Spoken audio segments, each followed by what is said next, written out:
Alright, hey guys, girls, sorry about that. God, my hat looks like it's a cone head or something. I don't know, I just can't get it right. But a lot of you wanted to know about my jail experience, what it was like for me going to jail, why I went to jail, etc. Um, I'm going to tell you basically about all my criminal history. Um, I'm very transparent, so I know people want to know about me. They want to know exactly who I am. All you got to do is Google my name and I'll pop up.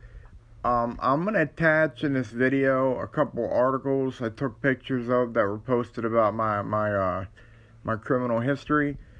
And it sucks because the Vindicator in Youngstown, Ohio is gone or whatever, but there's articles about me in the Vindicator, but when I clicked on them to take pictures of them, it sucked because it said not found. It wasn't found, so I can't put those images on here. But all right, I'm gonna go through like from the beginning of my criminal history, like exactly who I am. First of all, I'm not a felon. I've never committed a felony. I've never hurt nobody. I've never stolen anything or anything like that, okay? Here's how it goes. My criminal history was, back in the day when I was on opiates, I was a different person, man. I'm sorry that you're looking up at me. I know people have said, can you have it like that or something? But I've had a lot of surgeries, and it's more comfortable for me to hold it down like this. So I'm gonna hold it down like this. But basically, there was one time I was on Xanax real bad. I was popping pills right and left. I left my brother's house and I was going down, I forget the name of the road, but I was going to East Palestine. It's from Calcutta to East Palestine. I forget the name of that road. I don't know. I kind of want to say 45. I don't know. I forget the name of the road. But anyway, along the way, I was high as hell, okay, on Xanax. And I blacked out. There was a time to where my mind, like my brain, shut off, and I blacked out, and I ended up rolling my truck 7 times. It was a very nice truck. The guy behind me happened to be a fireman, and he witnessed the whole thing. It was so weird because I blacked out, and then when I woke up, I was rolling in the truck, and all I heard was metal creaking and squeaking and glass popping and shattering and a lot of booms, a lot of bangs. But it was like in slow motion. It wasn't like you see a wreck on TV and it looks real quick and it's over. It ain't like that when you're actually involved in the accident. At least to me, it wasn't. It was all in slow motion, and finally I came to a stop. And guys, my radio was blasting music. Okay, I'm high as hell. A guy pulls up behind me. I'm soaking in what just happened. Like, oh my god, what just happened? So I hop out of the window of the truck. It's shattered. The guy behind me says, "Whoa, wait a minute. Are you okay? Sit down. You can sit down and just chill." And I turned my radio off because it was blasting. And I got out of the truck. I was fine. I didn't have I think I had a couple scratches on me, but nothing big. What happened was the guy, the fireman or whoever, I'm pretty sure he was a fireman, he called the police and they came and an ambulance came, and basically the ambulance took me to Boardman Hospital, St. Elizabeth's in Boardman. And, I was, keep in mind, I was used to Xanax, I was used to benzos, I was used to opiates, big time, hardcore tolerance, okay? So I was at the hospital, and apparently I looked fine to them, but since I kind of blacked out, they wanted to do a CT scan of my head, And my brain was alright, everything was alright. They took my blood, and guys, guess what? There was nothing in it. There was nothing in my blood, and I swear to you, I was Xanax popping like a mug.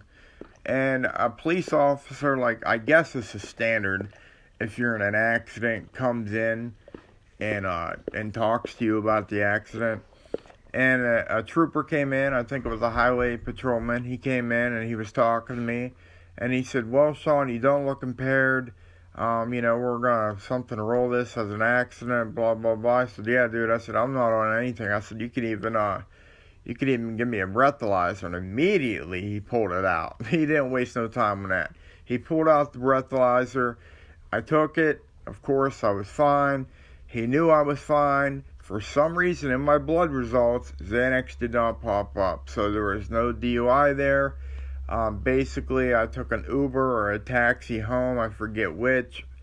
My aunt paid to get my truck towed back to my house, which was pretty much, it was drivable, but the windows were shattered and the doors were crushed, and the door wouldn't stay closed. So I drove it for a while. It was very dangerous, so that was bad. So that's one of my criminal histories right there. No conviction or anything, but there was an accident. So I advise all of you guys and girls, do not drive on benzos, do not drive on Xanax, Valium, lorazepam, which is Ativan, Klonopin, which is clonazepam, I believe. Don't drive on anything like that. I'm telling you, even if you're used to it and you have a high tolerance, you could black out for a second. And I did, and I was in an accident. Okay, boom, a wreck. I was in a wreck. Okay, another time, I was in another accident when I was driving a car. I was sober this time, so I can't really say this is criminal. A deer came out, I dodged the deer, I ended up in a ditch, and I totaled my car. It sucked.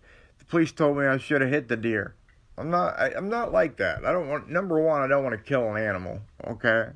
Number two, I don't want it, if I hit it, to come through my windshield and hurt me or kill me. So I dodged it. I went in a ditch and I wrecked. Blah blah blah. My car was totaled. We were without a car for 2 years because of that. But that I was sober that time. There was a time, I was. My dogs, they were pooping in the yard or whatever, and I go out now and then and pick it up with the bag respectfully. You know what I mean? Well, anyways, the lady upstairs of where I used to live in East Palestine had stepped in dog crap, and apparently it pissed her off. So what she did was she threw dog shit all over my porch. Okay, so I called the police. I called the police, and I said, this lady threw dog crap all over my porch. She's yelling at me right now, and she threw something at me. She did throw something at me.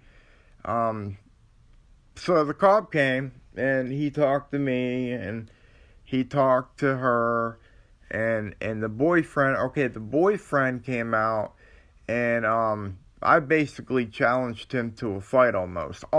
I kind of threatened him.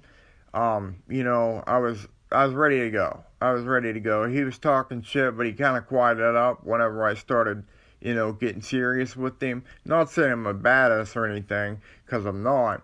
But he, I don't know, apparently he sensed that he wanted to have won that battle or something. And ultimately the police came. They just gave the lady a warning. I think she should have been fined. Or actually, you know what? No. I think she did get fined a ticket. She did get a ticket for what she did. I forget what the criminal or the crime was called. But anyways, I have neighbors, okay? I'm not going to mention their names, but they are the nosiest people in the world. They get involved in your business. They're always calling the police and doing stuff. And basically, the police saw that they were on the porch, and these neighbors called them over. Of course they did.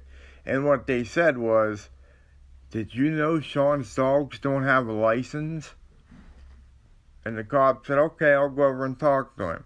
The cop came over and talked to me, and he said, your dogs have a license.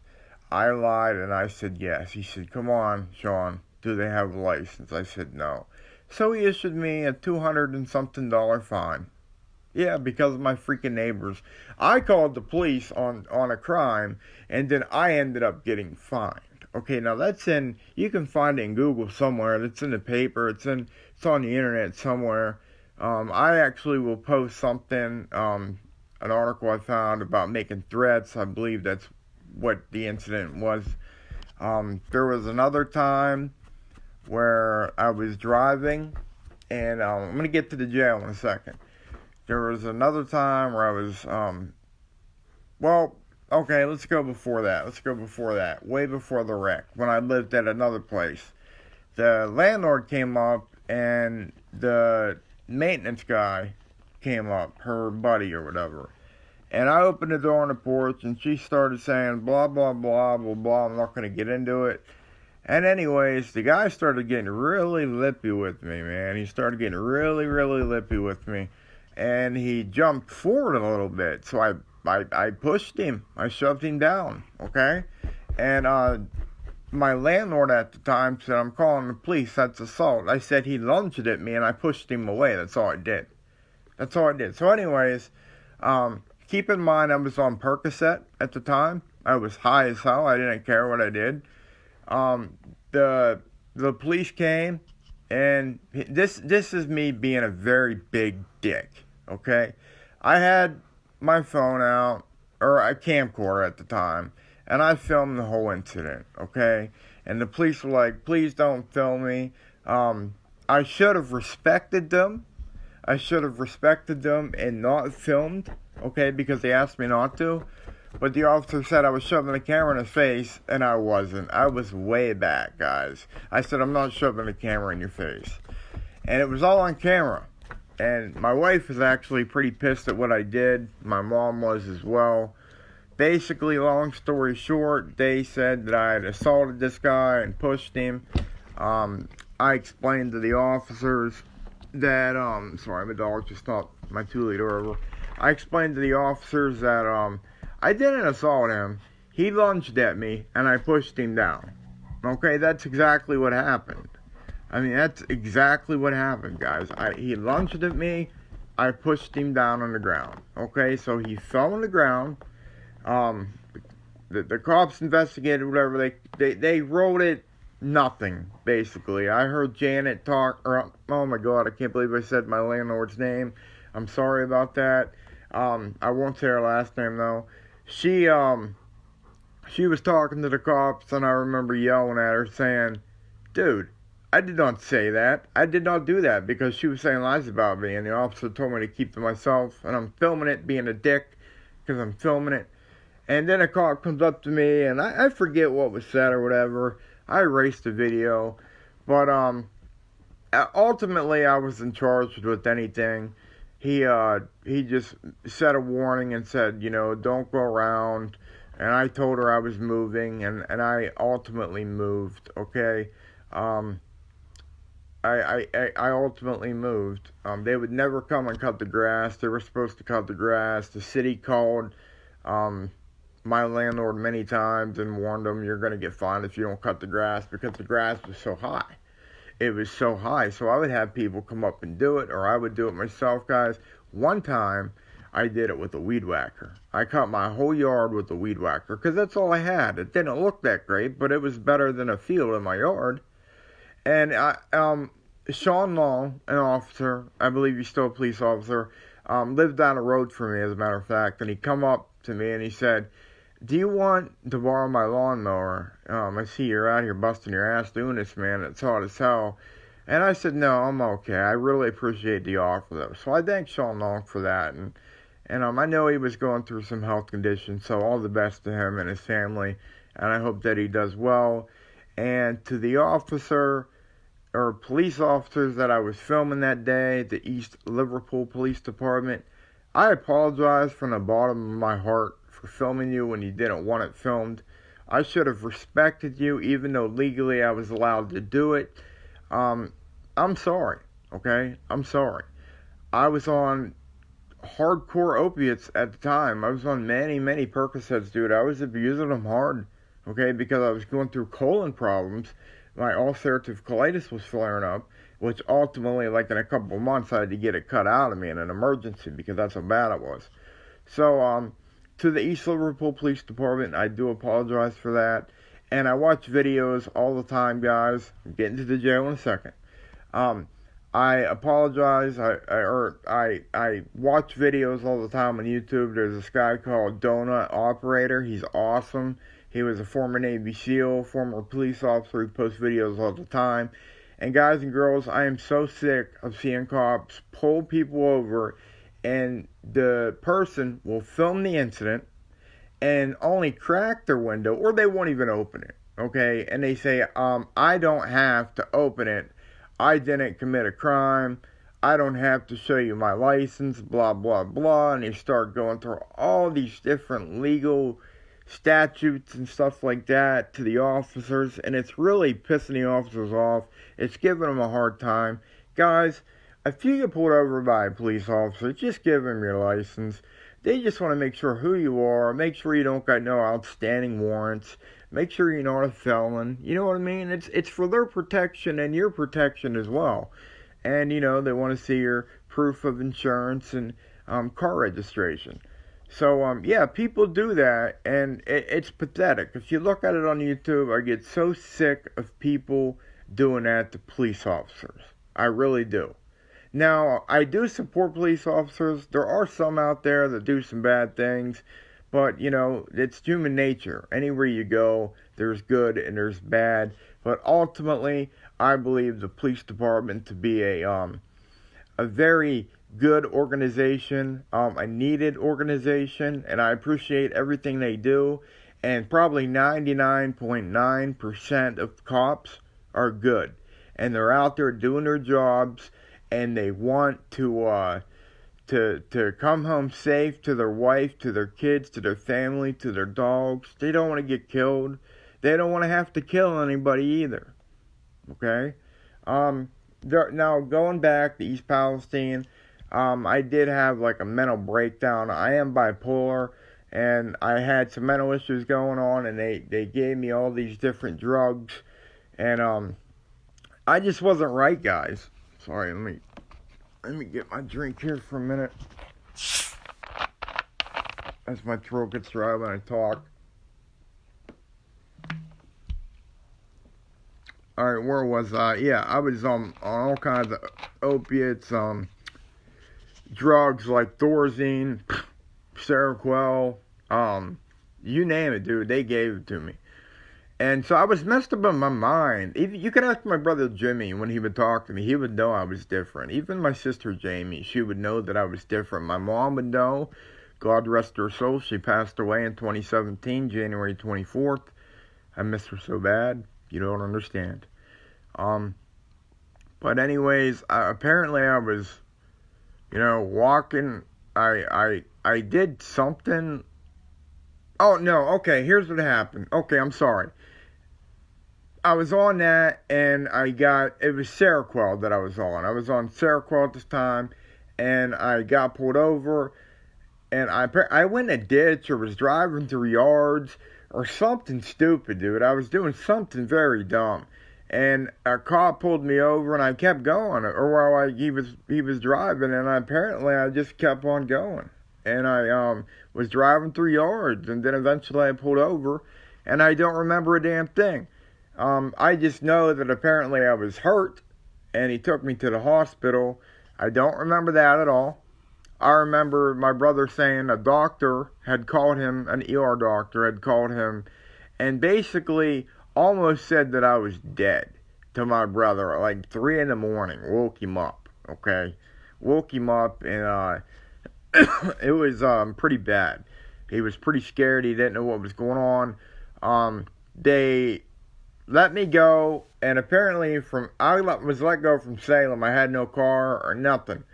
I walked, I kid you not, guys, from Salem all the way down to East Palestine, Ohio. Okay, and I was going through yards, I was going through woods. Apparently I was going on people's porches, and they were coming out asking me who I was. Dude, I was a really effed up individual. Okay, I was a psychopath. Okay, I'm gonna post a picture of how I was back in the day. It's horrible. Drugs are freaking horrible. Seriously, they turn you into something that you're not. And anyway, I was going through yards. Eventually, the police picked me up again. I kept walking, and they were driving, and he's talking to the car. Shawn, we're here to help. And ultimately, I stopped. I got in the car. He didn't even cuff me. He took me to St. Elizabeth Hospital and Boardman, and they have Youngstown. Youngstown St. E's, the main campus. They have a psych unit. I've been there several times, okay? They took me to the psych unit, and I don't remember anything about the first day, okay? I just remember waking up. I woke up, and I'm in a psych ward, and I'm like, why am I here? I walk out, I talk to the nurses, they explain why I'm here. I call my wife. She says, Shawn, do you understand that a cop came here to our house and you're charged with the DUI? And it's even in the newspaper right now. Okay, so you have a warrant for your arrest. But I'm in a mental institution, okay? So, I had like a certain amount of time to get somewhere because of this warrant, or I was going to jail. So I couldn't make it because I was in the psych ward, and I can't help it. They let you out when they let you out, when they feel that you're better. So ultimately, they let me out. I called the Lisbon courthouse, or Lisbon court. I forget what it is, but I called them and I asked, I told them I had a warrant. Or they told me, yes, Shawn, you have an active warrant. And I explained the situation to them. I had my paperwork. The hospital did call the Lisbon police and tell them I was there. So that's why I couldn't make it. It ain't like I just didn't show up. Okay? But I still had a warrant out for my arrest. So I go to the courthouse. I have a hearing before the judge. And he said, or ultimately a deputy comes out and he says, Shawn, you're not going to leave this facility, are you? And I said, no. He said, Shawn, you can't even go out and smoke a cigarette. I don't smoke anyway. But you can't go out those doors because if you go out those doors, you have a warrant for your arrest. And then I would have to arrest you for fleeing an escape or something like that. I forget what it was. I told the officer, the deputy, I said, sir, I will be here. So ultimately, they call you in. A lot of people are there getting their cases read to the judge. And he says, all right, I have this amount of people that I'm going to read first that could come up, and they are the ones that don't have, that have no chance of going to jail today. He's like, then I got another set of names that I'm going to read last that have a chance of going to jail. Okay? So, I happen to be the very last one. The very last one, which in a way I'm glad because nobody was there to see it. But I got caught up before the judge, and he asked me, Shawn, how do you plead about this DUI case? Do you believe that you had a DUI? And I said, Judge, I said, I'm guilty. I said, I did it. I confessed to it. Ultimately, I don't care what you do with me. If you put me in jail, whatever you do with me, I don't care. I'm glad, number one, that I didn't hurt anybody. Okay? I could have killed somebody, guys. I could have killed somebody. Think about that. That's bad, man. Somebody could have died, lost their life because of me doing stupid stuff. Stupid stuff. On drugs. Okay? And, so he says, you plead guilty? And I said, yes. And so a bailiff comes over and he hands me a paper and I have to sign off on a few things that I'm pleading guilty or whatnot. And I hand it back to him. He hands it to the judge, the judge. And the judge says, Shawn, I find you guilty of DUI. I sentence you to 30 days in the county jail. And he's like, however, I will vanquish the 30 days. I will get rid of them if you agree to do um, 30 hours of community service. And I said, yes, I'll do that. He says, okay, I sentence you now to community service and 3 days in the county jail, which is, it's state law in Ohio. If you have a DUI, you got to go to jail for 3 days. But the judge can also send you to a class, a 3-day class, and you could learn and, learn your mistakes, watch fatalities of, DUIs, what happens, and listen to a state trooper and do a lot of work and talk to a lot of people that are in the same boat you are. So he said, Shawn, I find you guilty. I sentence you to 3 days in the county jail. However, he's like, I am willing to allow you to go to a 3-day class. You'll be locked in a hotel for 3 days. And you'll have to attend this class and participate actively. You'll have to pay for the class, which was like $300 or something like that. I said, I'll pay for the class and I'll do the community service. And he said, okay, you won't have to sit in jail for 3 days. You'll go to the class for 3 days. You'll pay the money. Here's your court cost that you owe. I paid the court cost, so I paid the court their money. Actually, he let me do it in payments because it was so much. It was like $600 or $800 or something like that. So I did it in payments. Like, he allowed me to do $60 a month. He really was a nice judge, and he worked with me. So ultimately, guys, I was found guilty for a DUI. I wasn't in jail for that. I'm getting to jail in a moment. I'm just going through my criminal history because a lot of you can Google me and you can find out who I am. I'm not a sex offender. I'm not a felon or anything like that, but I am a convicted criminal of, what's the name of it? Aggravating menacing, which I'm going to get to in a minute. So anyways, guys, to make a long story short about this one, so I can get to the jail part, I went to the class. It was actually pretty awesome. I got to know some pretty cool people. I got a roommate. They actually taped your door shut, so you weren't allowed to leave in the room. And they would know if you left the room at night when it was bedtime, if you left the room, you were kicked out of the class and you were going to jail. A cop would have came got you right then and there and took you to jail. So, me and my partner, obviously, me and my roommate, I should say, we didn't do that. He was like 40 years old at the time. I was in my late 30s or something like that. No, I wasn't even in my late 30s. I was like mid 30s, low to mid 30s. I don't know. It's in the paper. Something like that. I was in my 30s, maybe 36. Anyway, I attended the classes, and at the very end, when a state trooper came in and talked to us before we were released, oh, by the way, I was on medication, and I had to bring all my medication with me to that class and give it to a nurse. I had to give all that stuff to a nurse, and she had it in a room, and she scheduled the times that you were supposed to come get your medicine. So, what happens is when you get into the class, when you get into the room, they search you thoroughly. They go through your bag, they make sure you don't got no drugs on you, they pat you down, everything, dude.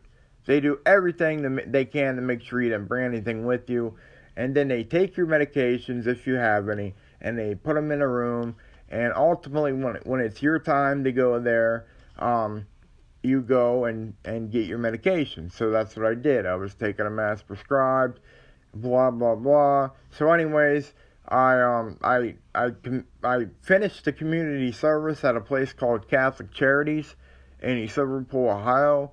I worked my ass off there. I learned a lot, and I got to do Meals on Wheels with them, where they dropped food off. They dropped these dinners off to people that couldn't afford food.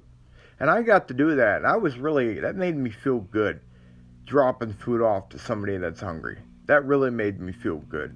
And a lot of them wanted to sit there and talk to you for a while, but you're kind of on a schedule, but at the same time, you want to be polite. And you're representing Catholic Charities, which is a great place. They actually helped us with our rent before. Um, you can also work there for food stamps, I guess. I'm far away from the place now. That being said, I finished my hours there. I did great. She was awesome. The boss there, and she said, Shawn, if you ever want a job, call me up. We'll bring you back here. You did a wonderful job. I did dishes. I unpacked food that was delivered there. I brought food to people. I did all kinds of things. I set the room up for different events that they were going to have, meaning, lifting the tables. I swept, I mopped, I did everything. Everything. Okay? And I completed my 30 hours, and I'll never forget this because when I was it was my last day and I finished my hours and she finished off my report. You have a certain amount of time to complete your community service or you go to jail. But you're talking to your probation officer, and I completed it and I paid my fines and I was on a payment plan of $60 or something like that a month, so that was taken care of. And I remember my brother. Okay, I didn't have the car because I wrecked it. Stupid. I didn't have the car. And my brother Jimmy Lonkert picked me up, and he had a bag of clothes with him. And he said, Shawn, I brought some clothes for you, bud. I was like, oh, thanks, man. Cool. I don't have a mom. I don't buy clothes anymore. I can't afford them, guys. I can't afford to get clothes. I just can't afford it. Okay? And, so I had the bag. I said, thank you. He's like, well, go through it. And I was like, oh, I'll go through it when I go home, man. It's all good. I appreciate it. And he said, no. I want you to go through it right now. I said, okay, Jimmy, I'm going to go through it. And inside the bag of clothes was a factory sealed brand new game for the Xbox 360 or the Xbox One, a copy of NHL 17. And he looked at me and he said, that's for you, Shawn. I really appreciate you doing what you're doing and quitting drugs. And you look really good and I'm proud of you. And I'll tell you what, Jimmy, that means a lot to me, man. Not just that you got me a game, which was freaking awesome. I love NHL. But just to say you were proud of me, dude. Just to say you were proud of me. Made me feel so good. And you spent $60 on a game for me. GameStop or wherever you got it. For me, man. I mean, Jimmy, I appreciate that, man. And I appreciate all the money that you've lent me, over the years. And don't require me to pay you back. You say, this is just for you. Get some food. Here, I'll drive you to the Rite Aid so you can pick up your prescriptions, which wasn't drugs. Or it was drugs, but it wasn't like opiates or anything. And he was just amazing, okay? And, he's got a son now, Mason, and he's growing up so fast, and I live so far away, and, it's hard to see him, but I really love Mason, and I really love my brother Jimmy. You have no idea. One Christmas, I know I'm getting off topic here, but, one Christmas, me and my wife, we were doing decent on money, and we just went wild on buying presents for my niece and my nephew and my brother and my sister. I have a niece, Madison, from Jamie, and I have a nephew, Mason, from Jimmy.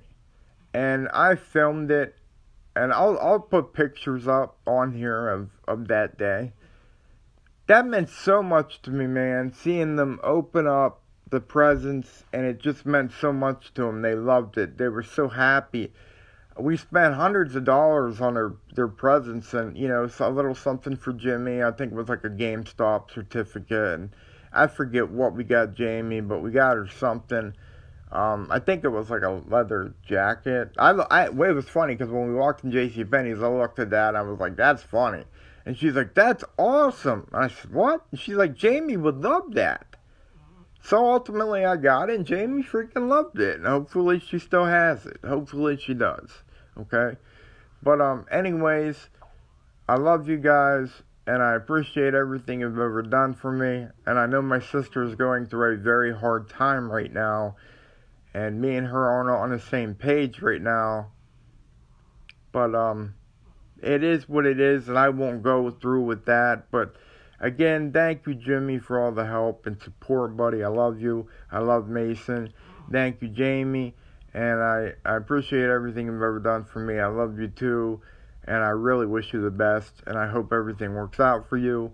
But getting back to the court thing, the class, at the very end, a deputy came, or a highway patrolman come in, okay? They look hardcore. They all do. I don't care what anybody says. The state trooper looks hardcore. And I don't think they like the name state boy like we call them. State troopers are basically trained kind of like the military. It's amazing. He explained his training, which is way different than a police officer. So, and Ray Beaver, if you're watching this, I'll get to the embarrassing part. But I'm telling you, this story's going to get good, guys. Anyway, he showed on video people dead from car wrecks, from DUIs, and, people on Xanax and benzos and opiates and ultimately wrecking. And for some reason, they always live and the people they hit die, okay?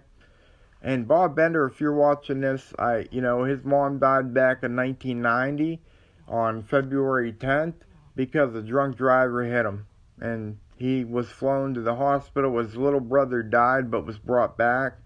He was in a coma for a while, then he came out. And, Bob shattered his arm, had glass in his head, was destroyed basically. But he was alright, but his mom ultimately was crushed by the motor of the car. He came up to the car and he looked over. I'm getting a drink, sorry.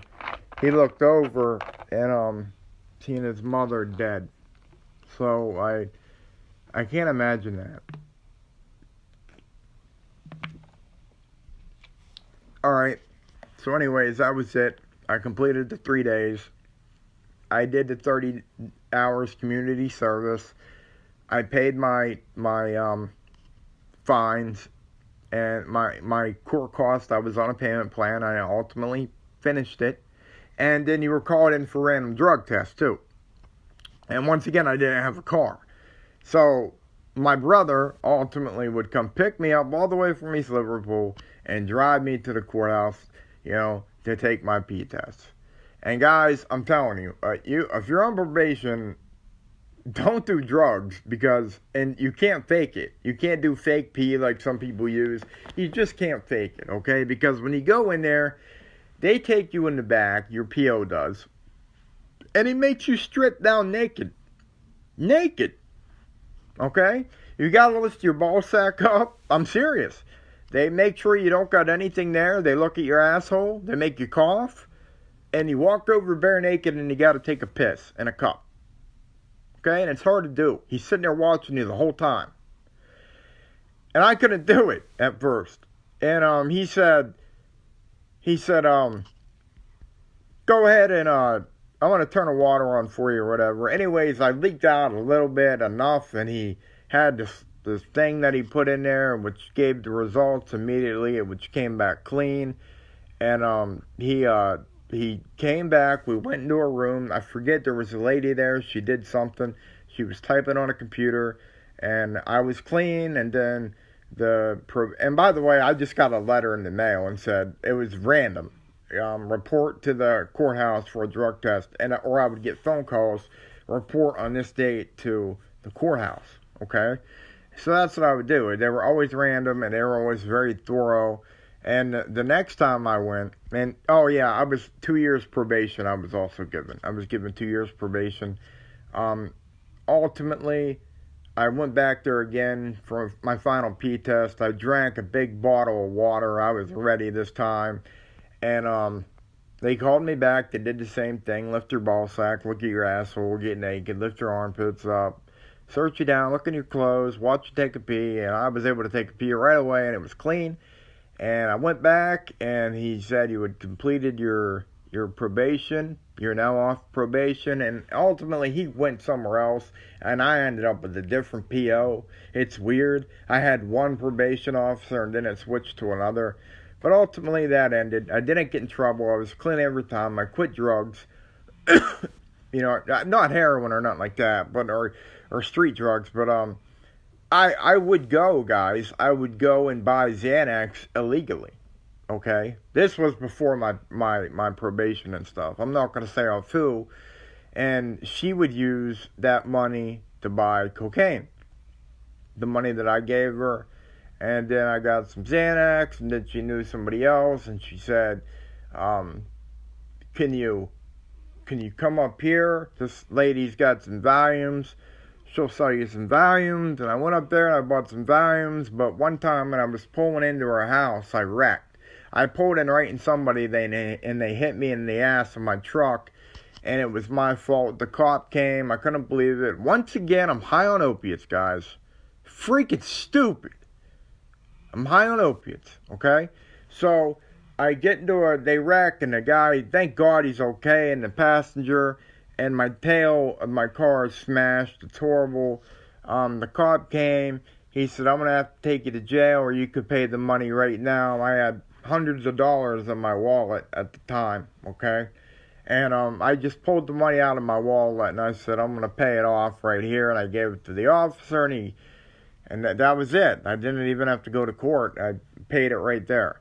And thank God they didn't get hurt and take me to court and fine me for injuries or anything like that. I'm so glad they weren't hurt. And if you ever watch this video, I severely apologize to you.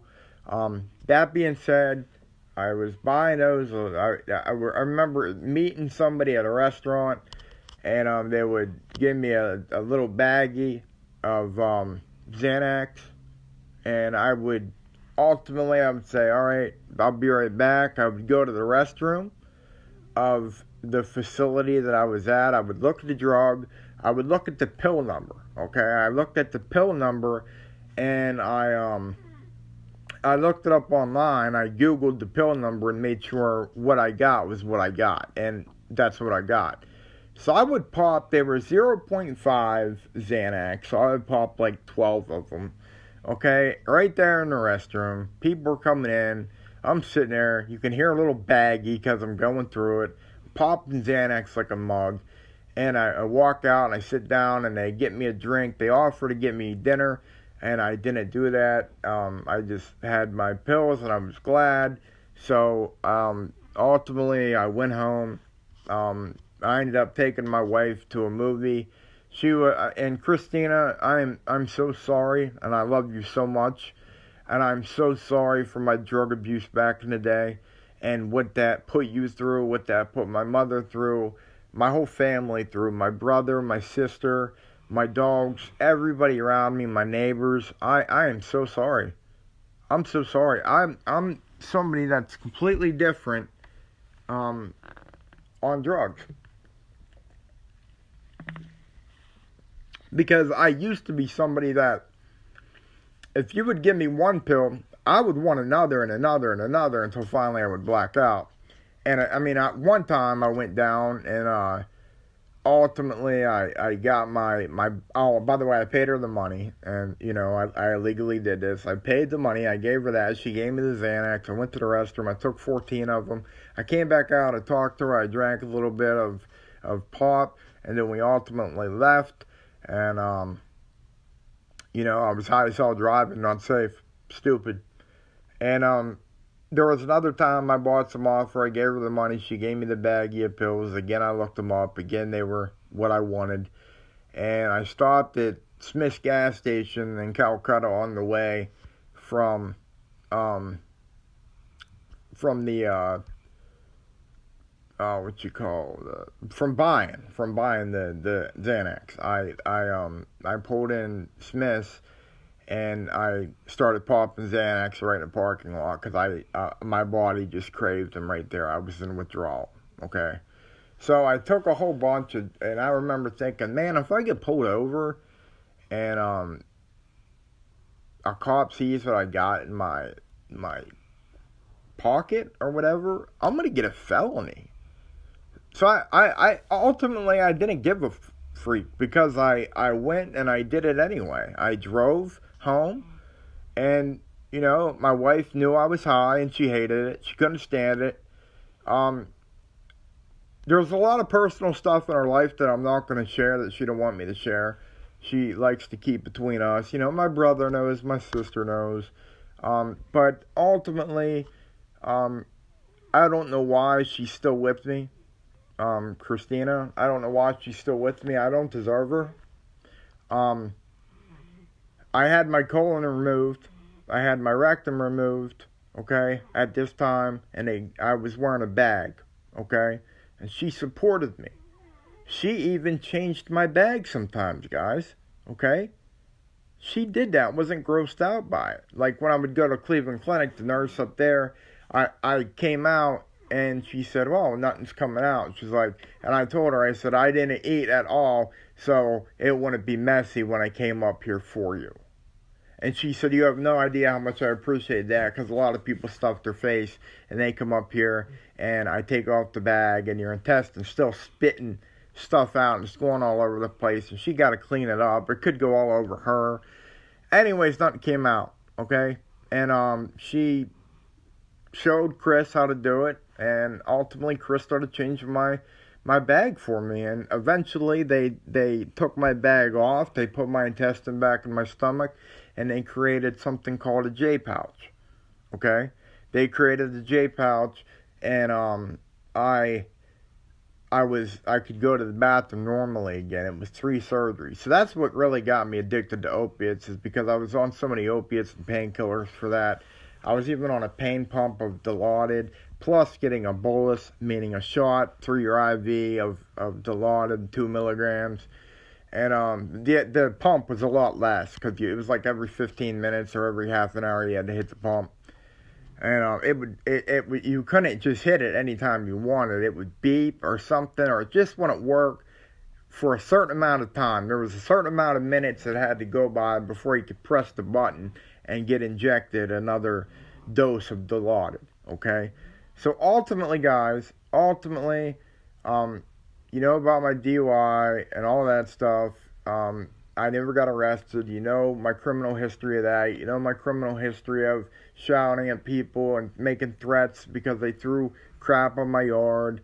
You know about me pushing a guy on my porch because he lunged at me. That I wasn't convicted of anything because ultimately I thought he was going to punch me. I pushed him away. That's just the way it was. So anyway, okay, let's fast forward, guys. Let's fast forward here. Going to jail.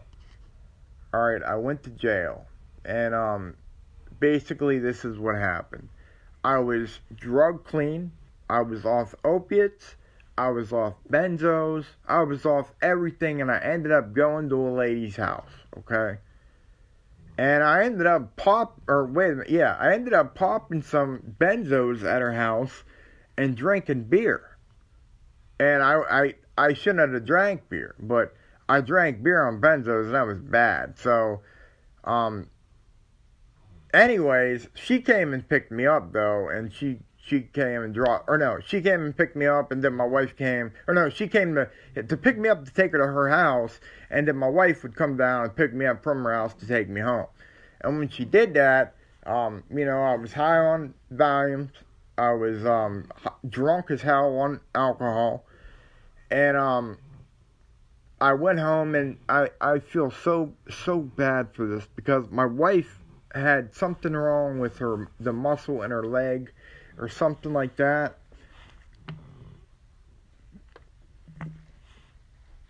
And she was prescribed Valium, which is also used like as a muscle relaxer. So she had those, and they were helping her a little bit, but she hates opiates. She despises benzos and opiates, but Valium's a benzo, also called diazepam, and she hates them. But anyway, I remember basically shouting at her, "Give me your pills," and ultimately I got her pills, and I took them, and you know, I was always had stomach pain for some reason, and nobody can figure out why. And I couldn't stand it, and I was in ER constantly getting CT scans. Probably going to get cancer. I've had so many. Anyway, I started shouting, and I grabbed a knife, and I said, "You know what, Chris? I'm going to kill myself." And she started crying, please no, don't do that, Shawn, don't do that. And she called 911, and the police came. And I said, this is my chance, right here. This is my chance. I walked outside with the knife in my hand. There were cops everywhere. They had rifles. The road was blocked off. I really created a pretty big scene. This all went down within just a few minutes. I went out there with the knife. They were telling me, drop the knife. I didn't. My wife came out behind me and was yelling, Shawn, please drop the knife, drop the knife. And something clicked in my head. Well, at first I was going to run towards an officer, and I was going to make them shoot me, and that way I would have been dead, and I would have committed suicide. Ultimately, that is suicide by cop, but I didn't do that. Something clicked in my mind, thank God, and I surrendered. I dropped the knife. I listened to their commands. I walked out. I did everything they asked me to. I kneeled down, like I crouched down, and they called a parachute position where I put my arms and legs back, and they shackled me and put me in the back of the police car. And this was the Boardman Police, and shout out to you guys. You did a wonderful job. I'm very, very sorry for what I did. And I was in the back seat, and a cop said, Shawn, we don't want to shoot you. You know, we don't want to do that. Thank you for surrendering. He was happy. He was extremely nice to me. And he called an ambulance, and an ambulance came and got me. And the cop followed the ambulance to St. Elizabeth Hospital again in Youngstown. I went to the mental ward, and they put me on a police hold or whatever. I was on a police hold, okay? Which meant as soon as I got out, I was going to get arrested. So I got out. Well, first of all, I went through all the stuff at the mental ward again. You know, did all their stuff, participated in all of their meetings and stuff like that. I just participated in everything they did, like little classes and stuff like that. And the nurse or the doctor called me, and he's like, all right, Shawn, excuse me. He's like, I'm going to release you tonight. And, or today. And the nurses are like, are you sure you want to do that? Are you sure you want to do that? They're like, he's going straight to jail. Let him get it over with. And they looked at me and said, Shawn, do you want to get this over with? And I said, yes, I do. So he said, okay. And he discharged me. So, but when you're discharged, you don't leave right away. It takes a minute. So basically what had happened is the nurse called the police department, the Boardman Police, said I'm being arrested, and they were setting it up to where the Boardman Police would come pick me up and take me straight to jail. And I called my best friend, Danny Duke, and I said, Danny, can you please post bond for me? Can you please bail me out? And he said, absolutely. So anyway, over the loudspeaker, I hear my name called. The nurse called me up to the station up front, and she said, Shawn, call a ride. You're free to go. There is no longer a police hold on you. They dropped it. And I was like, wow, no way. This is awesome, dude. So I had my wife come pick me up. I told her about it. We were all excited. And, you know, as you know, I created a DVD, and I stopped drugs.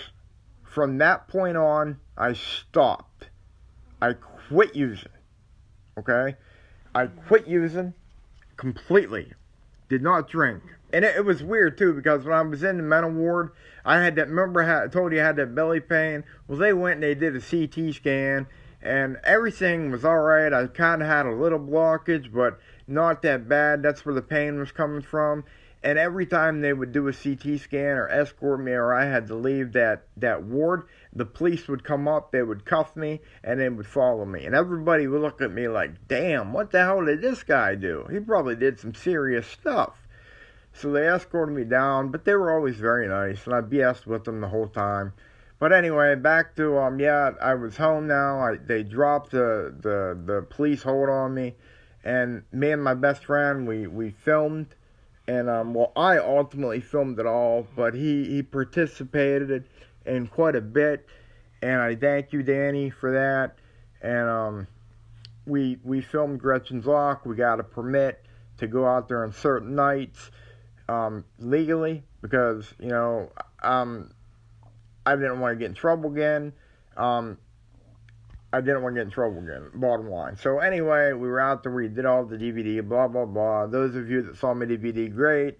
Those of you about my DVD, I'll talk about that later. But ultimately, there was an event called Creepy Hollow's Haunted Trail, okay? And I had arranged with Nathan Foster that I was going to go down there and I was going to sell some DVDs, and I would give some money to him, money to us, and I was going to give money to the dog pound. We sold 3 DVDs, guys. Nobody wanted any. I could not believe it. We were so depressed. Put so much money into it. So I went, and let me tell you, Mike Pugh, if you're watching this, thank you very much for helping me out with the design. He did the cover art of the disc, the DVD, the front and back of the case of the DVD, and he sent them to a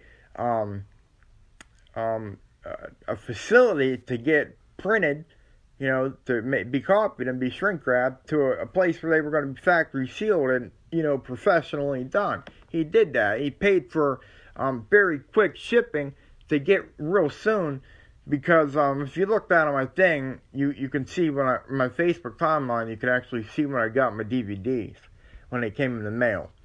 And so I got them in the mail, we went down there, did the thing, and ultimately, yeah, thank you, Mike Pugh, for doing that.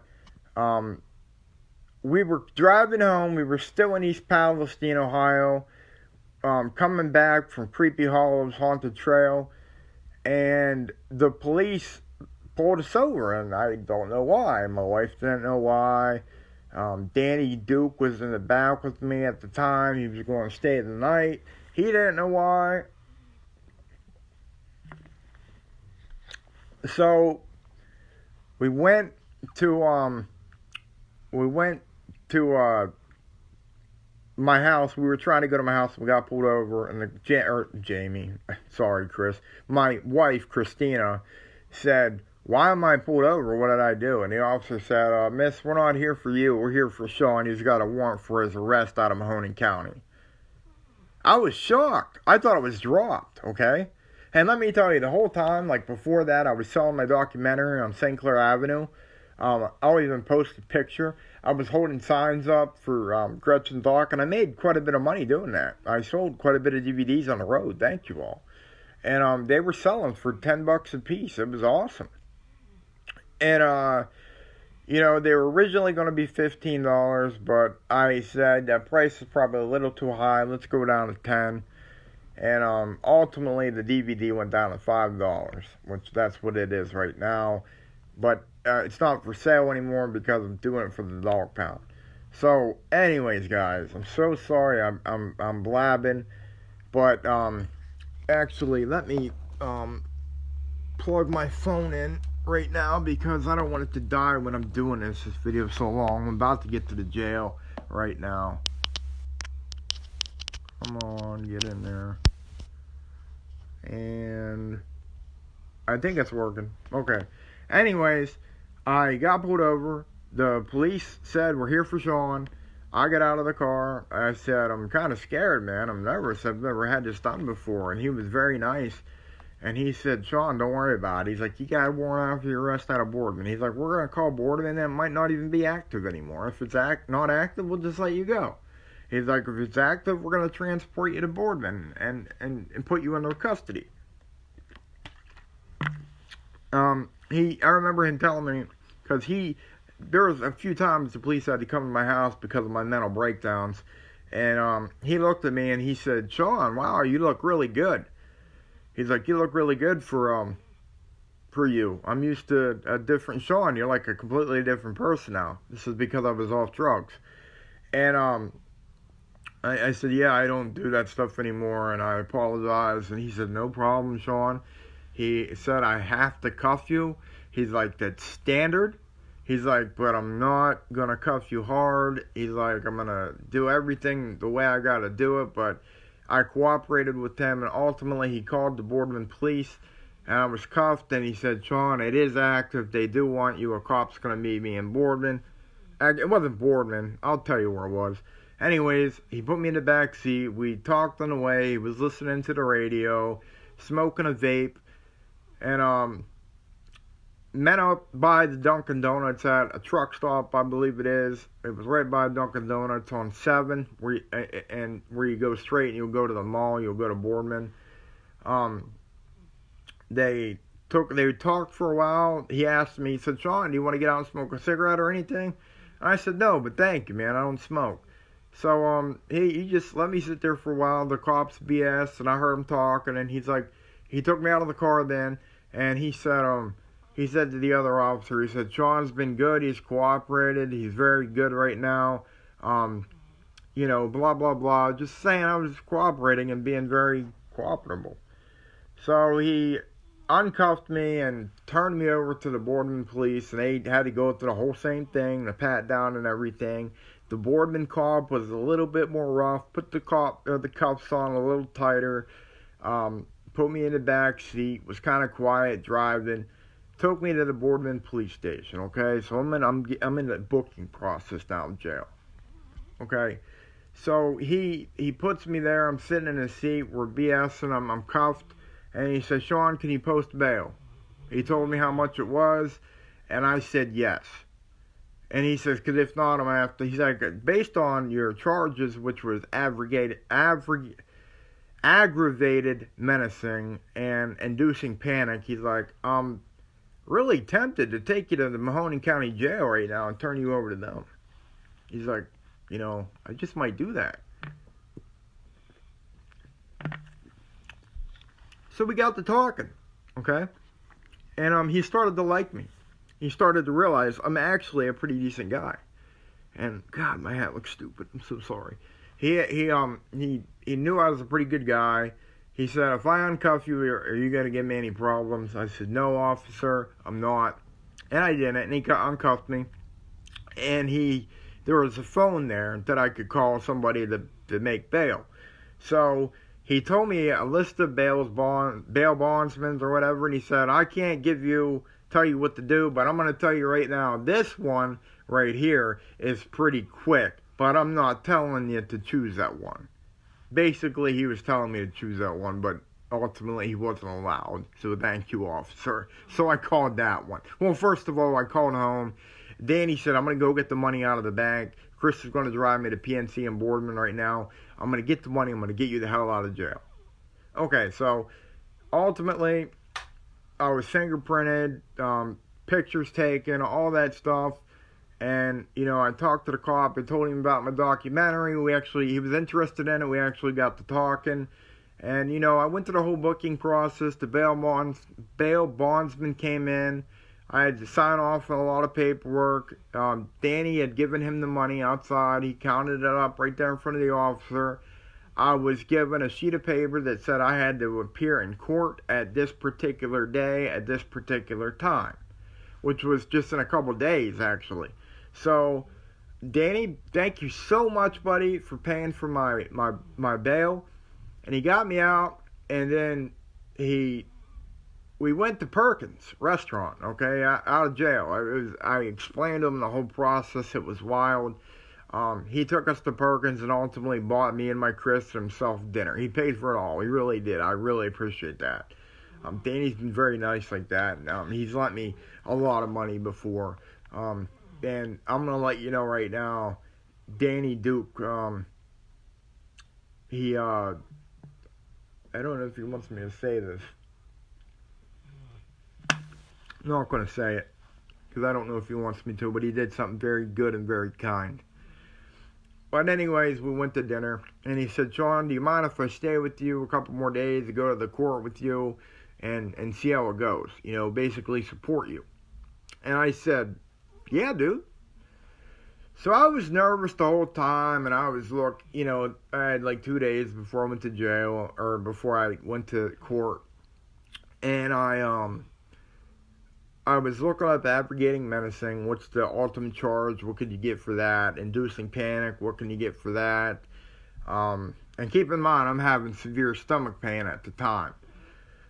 So anyway, that day came. I went to court. I went before the judge, and he said, "Do you want to plead guilty, or do you want a court-appointed attorney?" And but you had to qualify for the attorney. And he gave me a few options, and ultimately I said, Judge, I would like and you're surrounded by 2 cops. They stand by you the whole time when you're in front of the judge, probably for his protection. And so I said, yeah, I want a court-appointed attorney.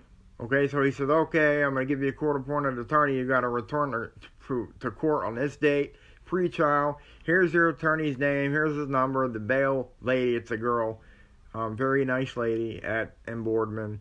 And she, very pretty lady, and she handed me the paper and said, you go this day. So me, Danny, and Chris went home. Ultimately, we drove Danny home. I had to wait till November to go to court, and I went to court. Well, first of all, before that, my stomach was so bad, I ended up going to the ER, and I was transported to Cleveland Clinic because that blockage got really bad. And I had to go to the hospital for that. So I was in Cleveland Clinic. My wife calls me up. She says, Shawn, your lawyer called me. He wants to do this. He wants to do that. I talked to him. He sounds very nice. So I looked my attorney up online. I tried calling him. I couldn't get a hold of him for the life of me. But ultimately, when I went to court, okay, you had to sit in this, and it was in the Boardman courthouse. You sit in this room, there's tons of people, God, there's tons. And this lawyer, this guy come walking up to me, and I kind of recognized him, and obviously my mugshot and pictures that were taken, he knew it was me. And he said, Shawn Longert? And I said, yeah. And he shook my hand, and he said, so-and-so, your attorney. He's like, this is what we're going to do. We went in there, he talked to who is it that they talked to? Just give me a minute, guys. The prosecutor. Okay, he talked to the prosecutor, which was, they wanted 30 days in jail, like 2 years probation and a bunch of fines, blah, blah, blah. My attorney came up to me and he said, Shawn, this is what you're looking at. He said, this is what they want to do. If you're convicted, do you want to take that deal? Do you want to take the 30 days in jail and get the fine and all the rest of the stuff I just said? And he said, but I don't like that deal, Shawn. I think I can make it better. And he said, but if you're convicted, you can face the maximum penalty, which is like 100-something days in jail. I was like, oh my God, that's scary, what do I do? And he's looking at me, and I looked at him, and I said, God, what do I do, man? And he said, let's go for a reset. Basically, it's another pre-trial, okay, a second time. So, okay, let me tell you, my attorney is so awesome, okay? I don't know if he wants me to mention his name, but I'm going to post this to him, and hopefully he'll watch this. But thank you so much, guy, for what you've done for me. I was texting him constantly, and my lawyer, or my attorney, was like, bam, like that, man, got back to me. He got back to me. He was giving me advice, good stuff. To this day, guys, I still have my attorney on my phone, and I text him now and then. I still talk to him. And I also have him on Facebook. He's a very good guy. So, oh, yeah, there's something else I want to tell you after the jail thing, okay? Because this was before the jail when I was on drugs, what I did. Ultimately, we went in November, or December. I forget the day. And it might have been December 11th or December 11th, something like that. One day, anyways, he came in there. He had texted me on the phone what the prosecutor was got it down to. Okay, because he made me ship all my medical records over, my mental stuff, my health conditions, blah, blah, blah, made me do all that. And he came out and he's like, Shawn, I don't like it. He still wanted 30 days, but I got it down to 14 days in jail, 1 year's probation, and court costs and fines. He said, but you would have to go right now. He's like, if you don't like that deal, we could reset it again and go to the actual trial. It wouldn't be a trial, or it wouldn't be a pre-trial anymore. There would be actual people watching, what are they called? Jury members. Yeah, there was jury members. There would have been. So I was like, I looked at my wife, and I looked at my attorney, and I said to him, sir, I'm going to take the deal. He looked at me dead in the eye and he said, seriously? He's like, do you want to do that? And I said, yes. And he said, I'm so sorry, man. He's like, that's what I could get it down to. He's like, and he apologized, and he's like, I know about your health conditions, blah, blah, blah, and I know you're a good guy, I can tell. So I accepted it. He brought out paperwork. I signed off on it. What he did was he got the inducing panic charge was dropped. He got that dropped. And aggravating menacing, though, when you do that, suicide by cop, you're going to get convicted. At least I did. So I got convicted of that. So they called us in the room again, inside the actual courtroom where the judge was. And the judge said, he eventually called my case. So I went up there and I stood before the judge. My wife is behind me, watching me. And he read off is it a plea bargain? I don't know what it's called. I forget what it's called. But anyways, he read off the acceptance terms of me accepting what the prosecutor offered my attorney and the judge. And ultimately, the judge had to look at it in my case and determine if that was good enough, or I had to get more time in jail or less time in jail, whatever. He ultimately made the decision. But my attorney stood right by me, guys, and I'm telling you, when he stands by you, you feel safe. You feel confidence. Like, that guy's there for you, man. He's there for you, okay? And that was awesome. He was there for me, and he said 14 days in jail, this amount of probation, blah, blah, blah, you agree to this. And he said, I'm going to accept the plea. So my attorney looked at me and nodded. He said, Shawn, take a seat where the jury is, or would have been. So I took a seat there, and my wife was back in the other seats. My attorney was up there talking to the prosecutor and the bailiff or whatever. And he ultimately read off and said, your inducing panic charges dropped, but you're going to jail for 14 days. We're going to have to take you today. And I accepted. So I went, my attorney nodded at me and, basically gave me a look like, I'm sorry, but you're a good guy, good luck. And our cop came out and he handcuffed me and he took me right back to a holding room, okay? And there was another guy in there. There was just one guy. He was cuffed, I was cuffed. They tried to cuff my ankles, but they were too big. They were too large and they couldn't cuff them. So I was just handcuffed, and it's very uncomfortable.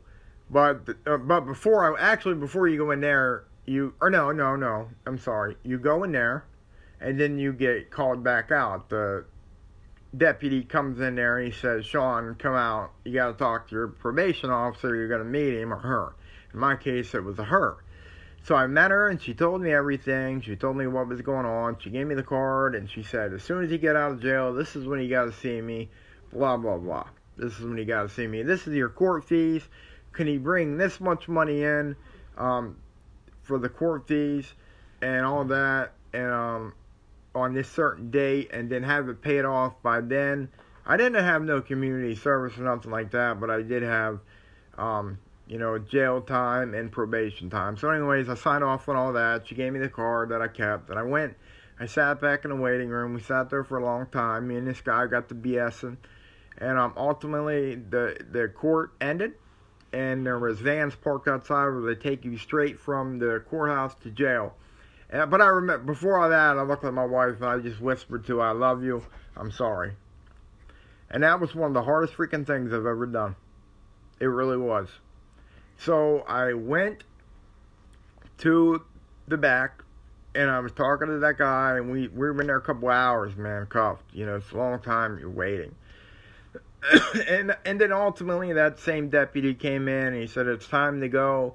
And there were actually 2 vans out there, so they had people in another room. That room was really loud. It must have been crowded, so thank God it wasn't in that holding room. So I think that was people that were already convicted, and from jail they were transported to their court appearance. Okay, I think that's what it was. So they were just brought from prison or jail to the courthouse, and then ultimately brought back or let go. So those were the people that were let go, or I mean that were still had, you know, they were convicted and they got their conviction of how long they had to stay in jail. So it was weird. I got in the cop car. Me and this guy that was in the room with me sat together, and this girl said, "Hey, baby," in the back. Okay, and I was like, I didn't even look. And I remember seeing this lady because before I went to jail, I was looking at mugshots of the Mahoning County, and there was this girl, and she had a tattoo all on her face, and she just looked wild. Her conviction was wild, and me and Christina were like, damn, that's the kind of people that's in Mahoning County jail. So anyways, I eventually looked back, and that girl with the tattoo on her face was there, dude. She was actually there. She was going back to jail. But it was a different girl that said, hey, baby, and she was talking to the guy beside me, and ultimately it was his girlfriend. How weird is that? So they got to talking, blah, blah, blah. They put people in the other van. Then the deputy gets back in the van and starts transporting us to the Mahoning County Jail in Youngstown, Ohio. We get there. We go into the booking section, and when you go in, you give all your belongings and clothing to them, and they ultimately give you a jail outfit, which is orange in there. And I got called over to the medical place. All right, there's a nurse there you got to talk to, and she said, "Are you suicidal?" And I said, "No." And she looked at me, and she knew my case, and she knew my history, and she said, "Shawn, I have a bad feeling about you. I'm going to put you on suicide watch, okay?" Guys, it was horrible. They put you in something called a turtle suit. You're naked. Your balls are hanging out. And I got put into a room that was just brick and a little freaking thing to sit on, like a little mat on the floor, and it was dirty as hell. It reminded you of the medieval times. So I sat there until a cop came and escorted me to a pod, a unit. It wasn't a pod yet. It was a unit where the psych people went and got evaluated, and they would sit there for 24 hours, and then a doctor would come in and talk to them and determine if they were ready to go to GP, which is general population, or protective custody. And it was my first time in jail, but I've had a lot of mental history. Okay. So he came in, he said, "Shawn, general population is good." He's like, "I'm going to put you in GP today." He's like, "I'm going to assign you to a pod." And he's like, "You actually have people to talk to and interact to." And I was like, "All right, cool, man. I'll go to GP." And so they made me take off the turtle suit, and then they gave me the jail suit, which is orange. So a cop was on there, and he said, "One coming in." I think I was on floor number 5, and I was on high security, okay? I was on one of the highest security pods in that jail that they had. I'm dead serious. Where they only house one person per jail cell. Sometimes it's 2. In my case, luckily it was 1. That's what they do. Apparently, I went to a psych unit. It was a psych ward where all the mental people were. Okay, so I was there with all the mental people, guys. And there was a glass, like a glass window is very large, and on the other side of that was what they call the hole. Okay, you don't want to go to the hole. and people were there, and they were locked down for 23 hours a day, and they would get 1 hour to come out and roam around and make a phone call. And this went on and circulated for 24 hours. There was only 30 cells in there. And I remember seeing that thing almost full before. And so, okay, the officer opens up the pod. I go in there. The deputy in charge of that pod comes up to me, and you get a wristband, okay? It has your name and your number, your ID number. That is very important. You got to use that to make phone calls and order commissary and all that stuff. So he looked at that, and he looked at the sheet, and he said, "Aggravated menacing, huh?" And he's like, "You ain't going to give me no problems here, are you?" I said, "No, sir." He said, "Okay, good." He's like, "We won't have a hard time then." He brought me in, and they were in what they call lockdown, okay? And when you're in lockdown, everybody's in their cell for a certain amount of time. So I was kind of lucky, and then I seen a cell door open up on the second floor, and he said, "That's yours." He said, "Go on up in there." So I went up in there, and the door shut behind me, and I was in this small cell with a toilet seat it was just pure steel. It was absolutely horrible. I was claustrophobic. I was in stomach pain the whole time.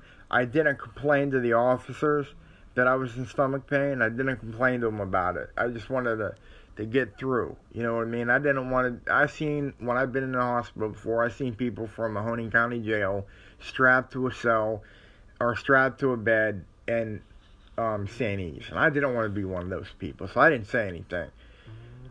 Anyways, after an hour, I believe it was like an hour and a half. It was like 11 o'clock and you got out, or it was 12 o'clock and you got out at 1:30 or something like that. So my cell door opened and a bunch of guys came out and they got down. They were all grouped together, sitting at tables. They all know each other. I don't know any of them. So I'm thinking, what do I do here? Everybody's looking at me, sizing me up, trying to figure out what kind of dude I am. So I remember I sat on the bed of my cell, which is very uncomfortable, very thin mat on steel. I sat in that and just looked out there at all the people and didn't know how to act. I was scared. Man. You know, I was in jail. And so ultimately, there was a shower there. There was one shower. It was in the pod. You took your clothes off right in front of everybody, but they had a little cement thing where you got a shower, so there was no chance of you getting raped or nothing like that in this jail. It was high security. So I said, you know what? Fuck it, man. I'm going down there. I'm getting a shower. So I went down there and I got a shower.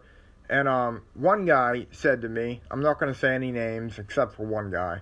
One guy said to me, "Hey, do you want a pair of shower shoes? I want to go in there in your bare feet." Which was very nice of him. I said, "Yeah, dude. Yeah, I'll take a pair of shower shoes." And I wore them in there and I got a shower and I dried off and I got dressed and I dried them off and I gave them back to him and I thanked him. And so I sat down on a table or a chair and everybody's at their tables talking, and this one guy, this older man, you know, he came up to me and said, "How you doing, big guy?" I was like, "Oh, pretty good, man, just watching TV." Ultimately, everybody kind of introduced themselves. They were extremely friendly. Really friendly guys, man. I got along with them good. Maybe because we're all mental. I don't know. But I got along with them pretty good. I got a few guys that kind of tested me in there, and you got to know how to react in jail. Like, you don't want to look like a pussy, a weak guy, but you don't want to get into a fight and get more time. I only had 14 days, and guess what? My out date was December 25th, Christmas Day. Okay, Christmas Day, I got out of jail. So, anyways, I'm in there, and eventually I got to know everybody. I became good friends with people. People helped me out. A friend of mine, Danny, actually gave me money. They call it put money on your books, and you use that for commissary. So you get this sheet, and this gentleman helped me fill out the sheet and told me how to do it about commissary. I really appreciate it, buddy. And I said, you know what? For that, I'm gonna get you like honey buns, don't you? I had a lot of money on my commissary, so I got him a honey bun and I forget coffee, a bag of coffee. Coffee is huge in jail. It's like money on the streets. I'm serious. So I ultimately, basically, I got a haircut in there too because my haircut got too long, and because the guy cut my hair, I said, you know, I'm going to in jail. If somebody does something for you, they might not say it, but you ultimately owe them back, okay? You got to do something back. You have to. It's disrespectful to do that. So every gentleman that helped me out in that jail, I gave them an item out of my commissary. And they really appreciated that. And everybody was real nice, you know. We got to go to rec, which was, they took us out into like a gymnasium where people shot hoops or whatever. I never did. I just sat in a chair and BS'd with some guys. Some guys are really funny in there, man. Some guys don't belong in there. And one guy I've just seen on TV got sentenced to 10 years in prison, and I'm going to explain why.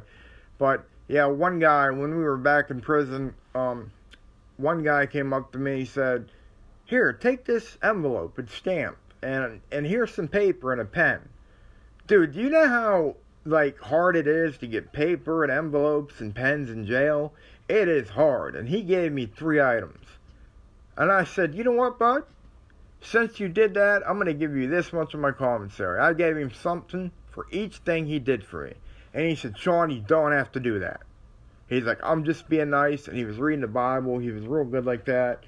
And I said, I'm going to do it. So anyway, I gave him commissary. I paid everybody back. The first time I got to talk to my wife on the phone, it was amazing. I couldn't believe to hear her voice. She almost cried on the phone, and so did I. It was emotional, you know, because it was like, this is a call from the Mahoning County Correctional Facility, and it's going to be recorded, blah, blah, blah. That's what it was like. So I called some friends, I wrote some letters, they wrote some letters back to me, I ordered commissary, had a bunch of sweets stored in my cell, and alright, keep in mind, guys, here's something that happened to me in jail.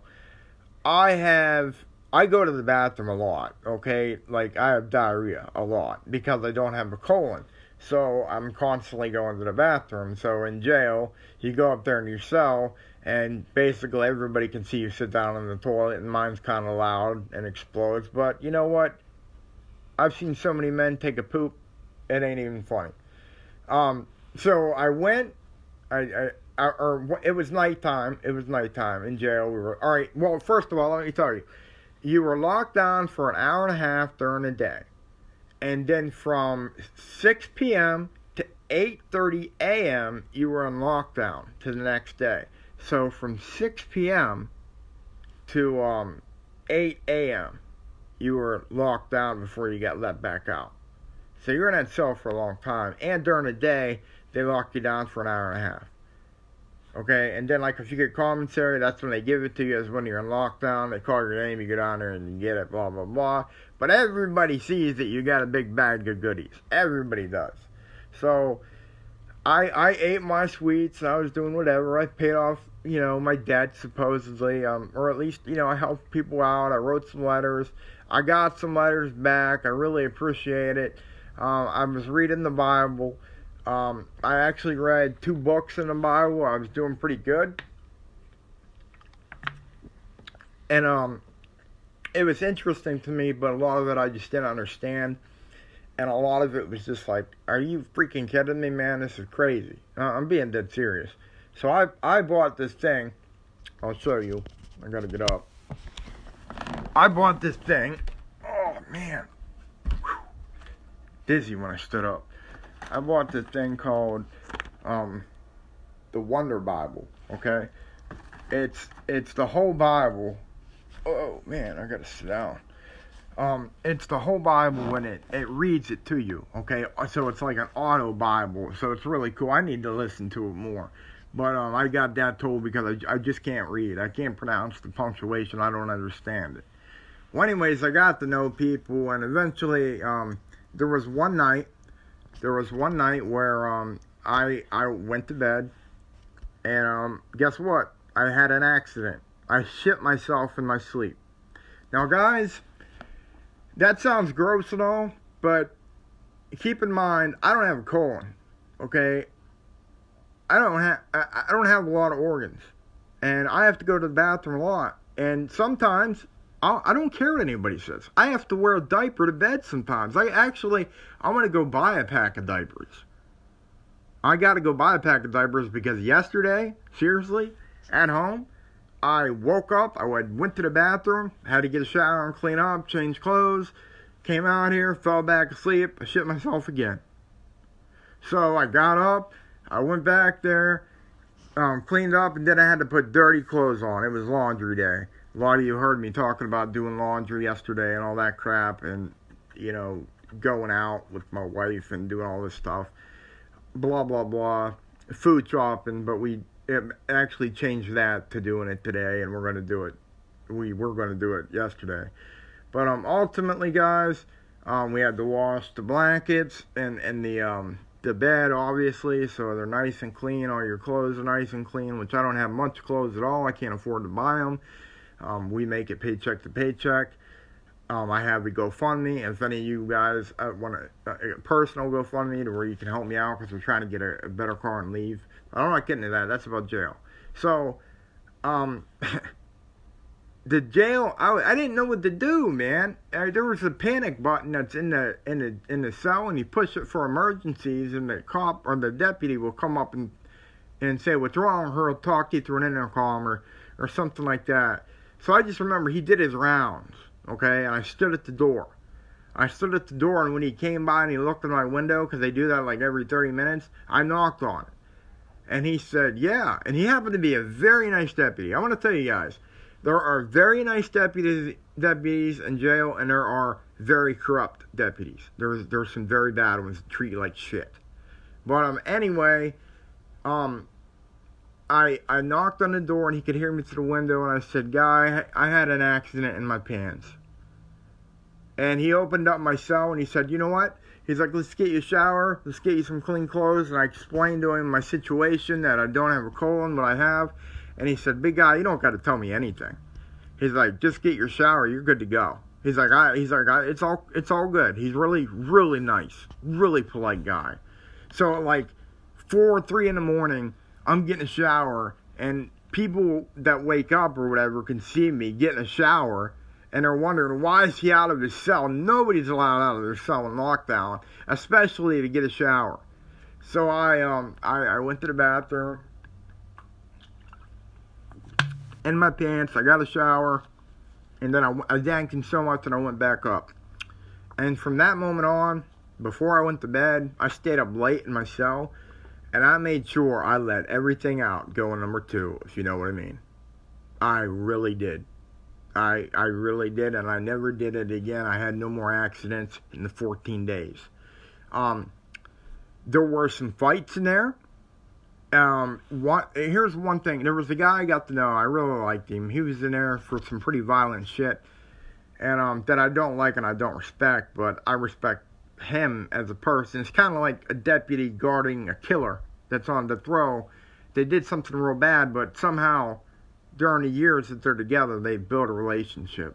You know what I mean? You build a relationship, and that's just how it is. I know what they did, but they still do that. For all of you out there, quick surprise, I wrote to the Son of Sam, David Berkowitz. I wrote the Son of Sam, and he wrote me back several times. And he claims to be a Christian now anyway. Very nice letters he sent me back. Very nice guy. But, he killed 6 people, man. But I don't know his story. I can't judge him. He says God's forgiven him. He's begged for forgiveness. His story is his story. And let that be that. Whatever God wants, God will do. I'm not to judge him. Okay? I just wrote letters to him. And the only reason I wrote him, it was during the DC snipers. They had posted his address, his prison address, on CNN. Because they had talked to David Berkowitz about what he thinks the killers are doing. And David got it right. He said, you're going to find them at a rest stop. They're going to be in a car, sleeping. They're on the road a lot. and blah, blah, blah. Ultimately, the DC snipers were caught at a rest area in a car. Just like the Son of Sam said. David Berkowitz, which is now called the Son of Hope. So, we exchanged a few letters, so blah, blah, blah. Anyways, back to my jail cell. I like this guy. He was, really strong guy. Older gentleman than me. Crazy as fuck. You piss him off and he's gonna fuck you up. I'm being dead serious. You gotta be on that motherfucker's good side. And,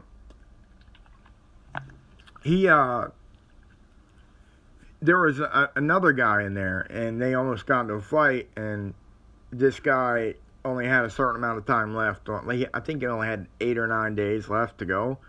And I jumped up before he hit the guy, and I grabbed him, and I pulled him away, and another guy jumped up and pulled him away too. And I said, "Don't do that, buddy, don't do that." And the other guy's over there challenging him, and ultimately we secured the fight. But here's the thing, guys, I've learned this, okay? I could have got my ass beat doing that, okay? You don't jump into anybody else's business in jail, and I did. Big mistake. But ultimately, it wasn't in that case, God willing.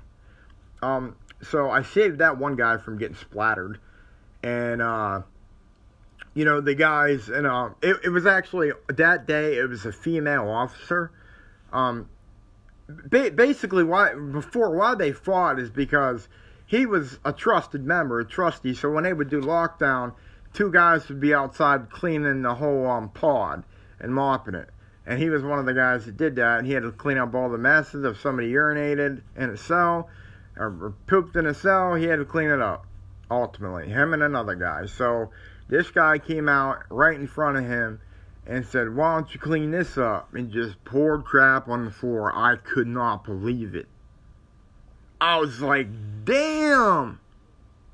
And of course, this big guy jumped up, and you know what happened. We stopped the fight, but he would have fucked him up really bad. Really bad. But it was a female deputy on at that time. And that was the only time in my 14 days that I've seen a female deputy. Okay? And I'm going to tell you something. And I don't down on female deputies at all. But the guys in the jail act different when it's a female. A lot more happens. Okay? You get away with a lot more shit. I can't explain it. Now, here's one thing. You're supposed to put letters under the door. And ultimately, that's right, that you're mailing out. The deputy, a.k.a. CO, gets them, and I don't know, they mail them out somehow. And I put mine there, and she threw it back out and opened the door and said, "What the hell are you doing?" Real hardcore to me. I was like, damn. I said, "I'm sorry, deputy, what's up?" And she said, "I'm not your mama." She's like, "I'm not picking that up. Pick that up and hand it to me." Like, she wanted respect. And I said, I'm very sorry. I apologize. And I picked it up and I gave it to her. And you know what? She was cool. She calmed down. She was cool. But a lot of guys challenged her, you know what I mean? And stuff like that. So that's sometimes in my jail. Other times were just really lonely nights. I was crying at night sometimes. I could look out my window and I could see the hospital and all that. So my prescriptions were getting filled at the pharmacy, and I would have to call my wife, and she would get them, and she would put them in the house or in our trailer or whatever. So she would do that. I would ask her on the phone, and we talked several times. So there was one time, and this is very weird, man. It's very weird. And I'm apologizing that this video is so long, but I'm thanking you if you watch it all.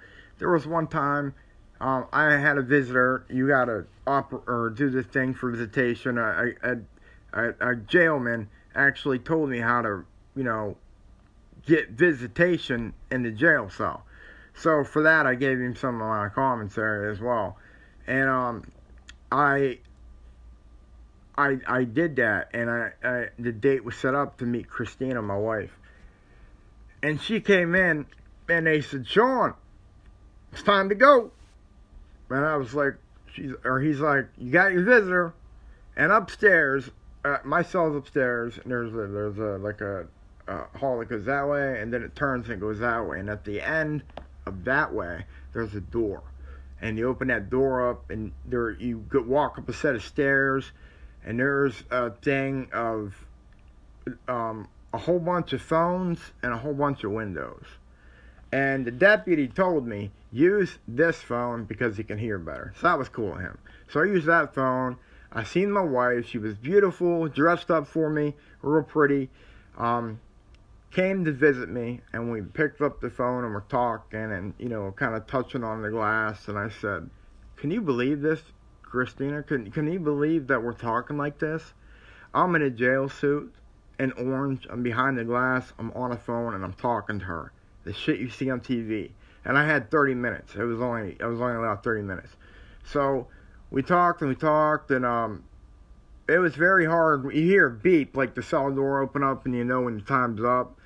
I didn't know that at the time, but I figured it out because I was using my watch. So we talked and how strange it was, and she told me about how life was going at home and the dogs and everything. So I went back to my cell, or I went back to jail, and I was in a freaking good mood, man. You have no idea. I got to talk to my wife. I was in a good mood. I had stuff to eat upstairs, blah, blah, blah. It was awesome. It was awesome. The first time I got to talk to her on the phone, it was freaking sweet. You have no idea. The momentum or your mentality in a jail cell when you're all alone, stuck in a small pod, on lockdown for like hours, like I think 14 and a half hours a day I was locked in that cell. And I was just in such a good mood. I got to talk to my wife on the phone, or I got to visit her. Or late at night, you would see the deputy come by and he would slip a note under your door. And what that was, it was a letter, and it was your mail. So my friend mailed me a few times. It was funny. He actually sprayed it like he was gay, acting gay. No offense against gay people. I have no problem if you're gay or you're bi. I am cool with all you guys and girls. That means nothing to me. I respect what you do. If you get married to each other, I respect that. If I was the president, I would allow gay marriage. Okay? That's just me. I would. So don't take no offense to that. But he just wanted to pretend to be gay and, you know, just make me laugh, man. And it made me howl. And I had a dream that night of me and this friend, and we did something. And I actually woke up in the middle of the night laughing. I was in such a good mood when I woke up laughing. It was just so cool, man. Like, it was like the weirdest dream I ever had. Like, it was so real. And then I'm going to fast forward to some other parts here. Okay, when you're in there, they say meds, okay, and you all line up. Everybody that gets medication, the nurse comes up, she visits, you get in a line, you show them your ID, and you get your medicine. And at first, I didn't have a badge. I had to go down there and they had to create one for me, a bracelet. And anyway, I got my meds 2 times a day. It was always around 10 o'clock at night. They would come by your cell and say meds, and they would put them through the door. And you would take them, and they would watch you take them. And what they would do is they would crush the pill up. All right, so when you put it in your mouth, you were taking it. There was no hiding it or anything like that. Maybe people find ways to do it, but I never seen it in maximum security.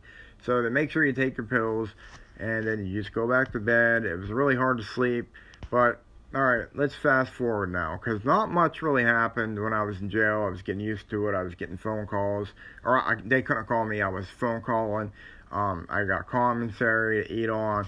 I was getting to know people and talk to people. Well, I found out one guy in there was a sex offender. Okay, and you could look this up online. WKBN News. David Davidson. He's an older gentleman. Okay, he's an older gentleman. WKBN News, Youngstown, David Davidson.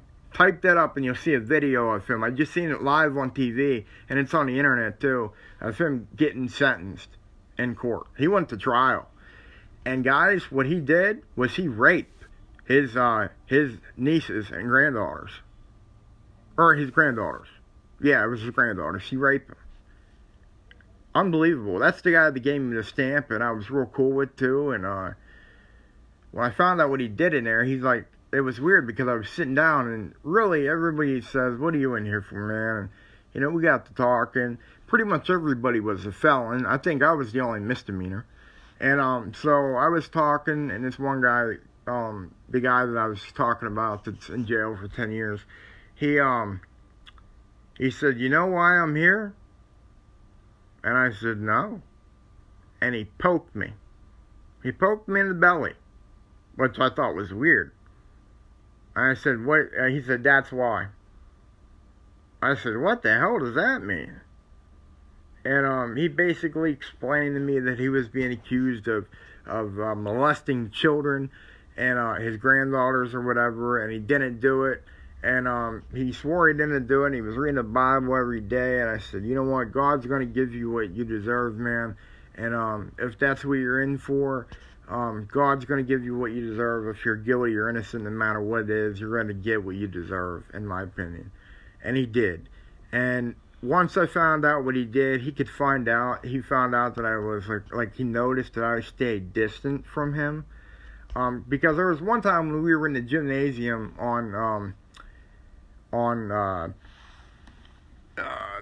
they call it rec.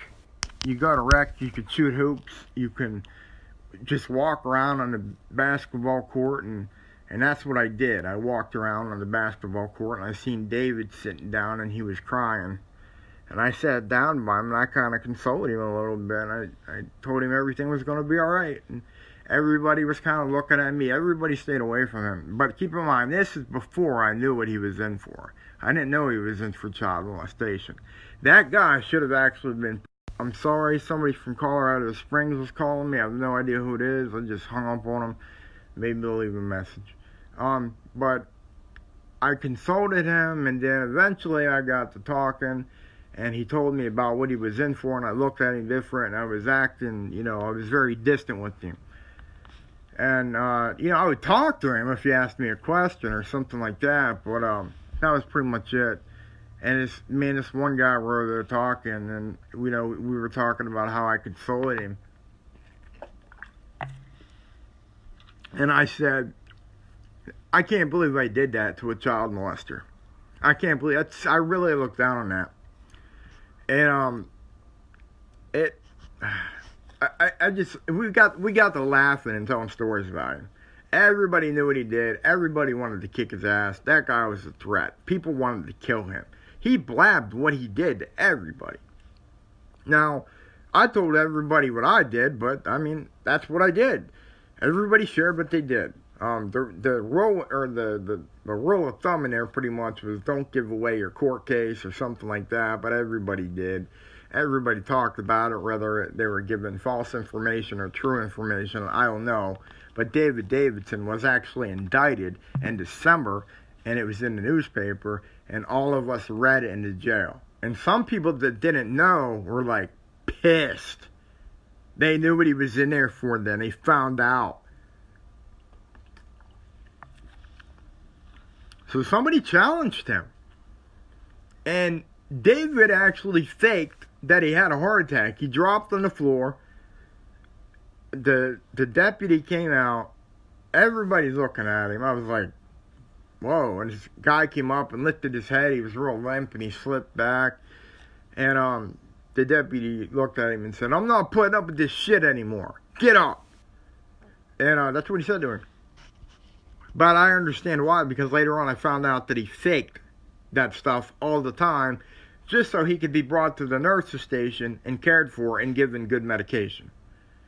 So he was escorted out of the pod. Ultimately, the deputy called, more officers up and a nurse, and they evaluated him, and they put, they did all his stats and stuff like that. Everything was fine, but his mental status wasn't good, so they took him to the nurse's station, wherever that's at, the little hospital in the jail, I guess.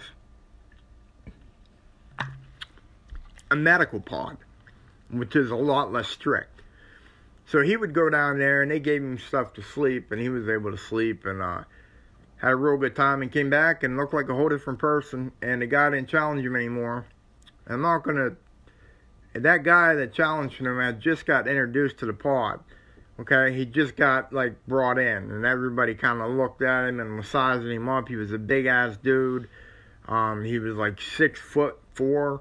He was really big, and, and everybody, like, looked at him.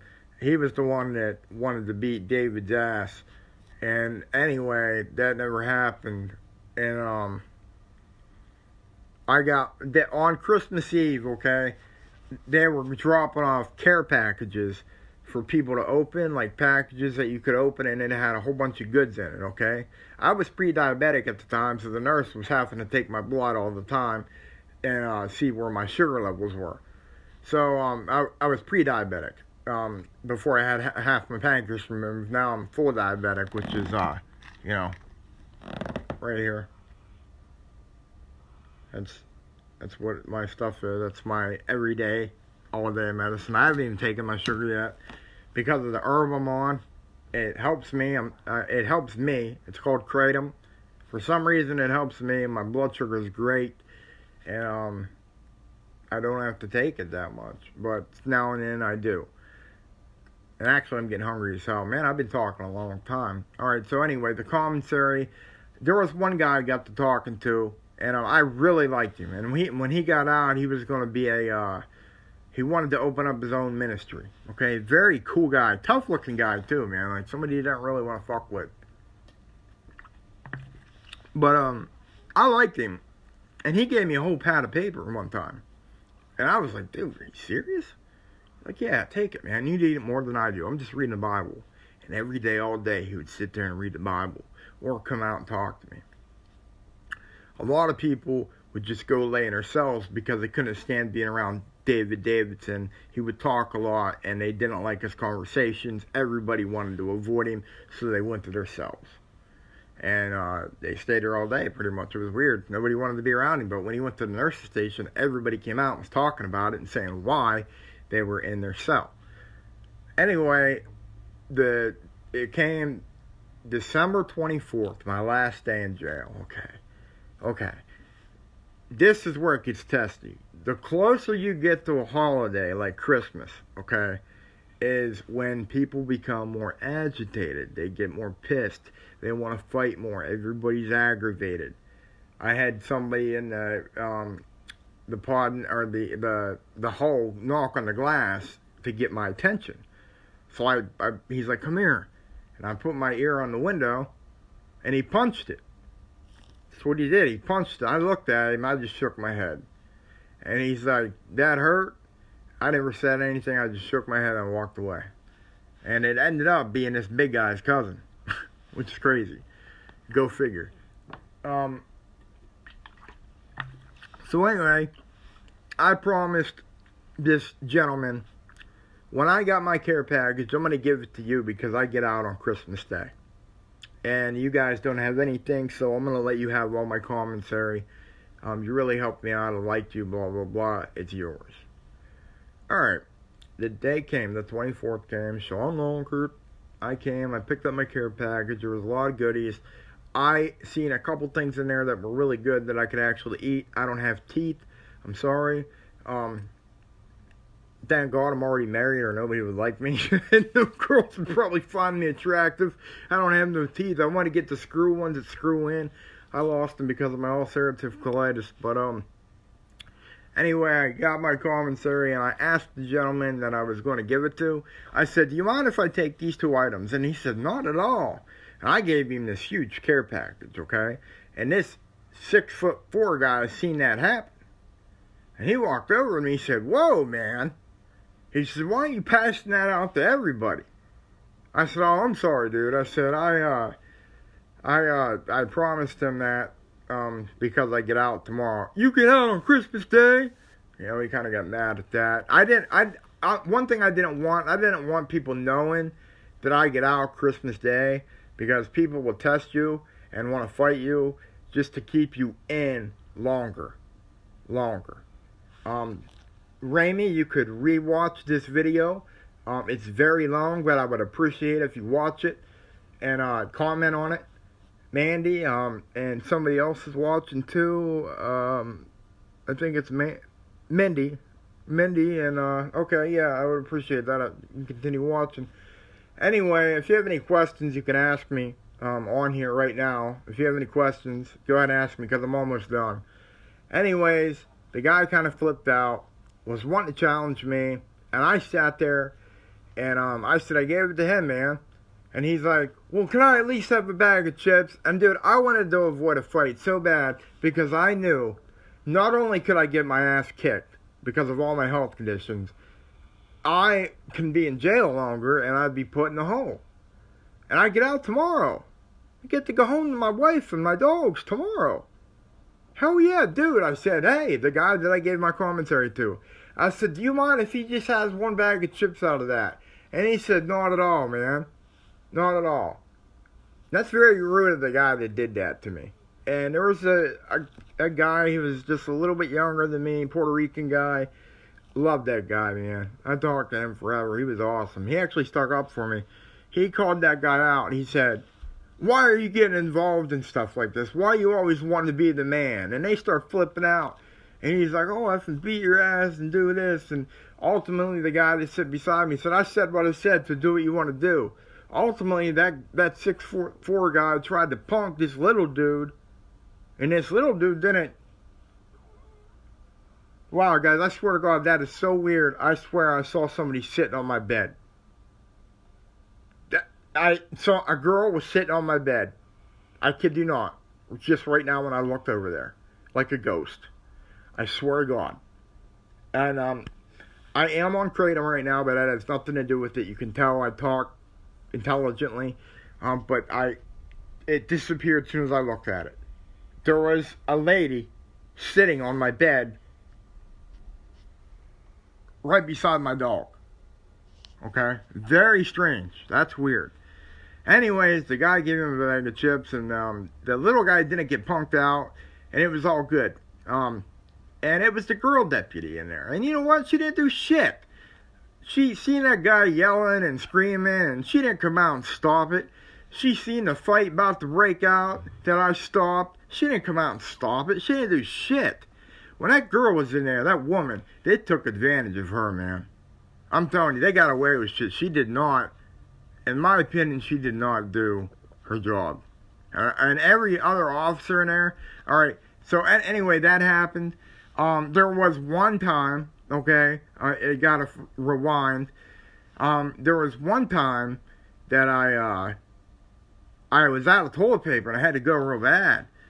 And, you know, I went and there was people that were let out of their cells, and one of the trustees got there and they were able to walk into the empty cells, and they actually found a roll of toilet paper and gave it to me.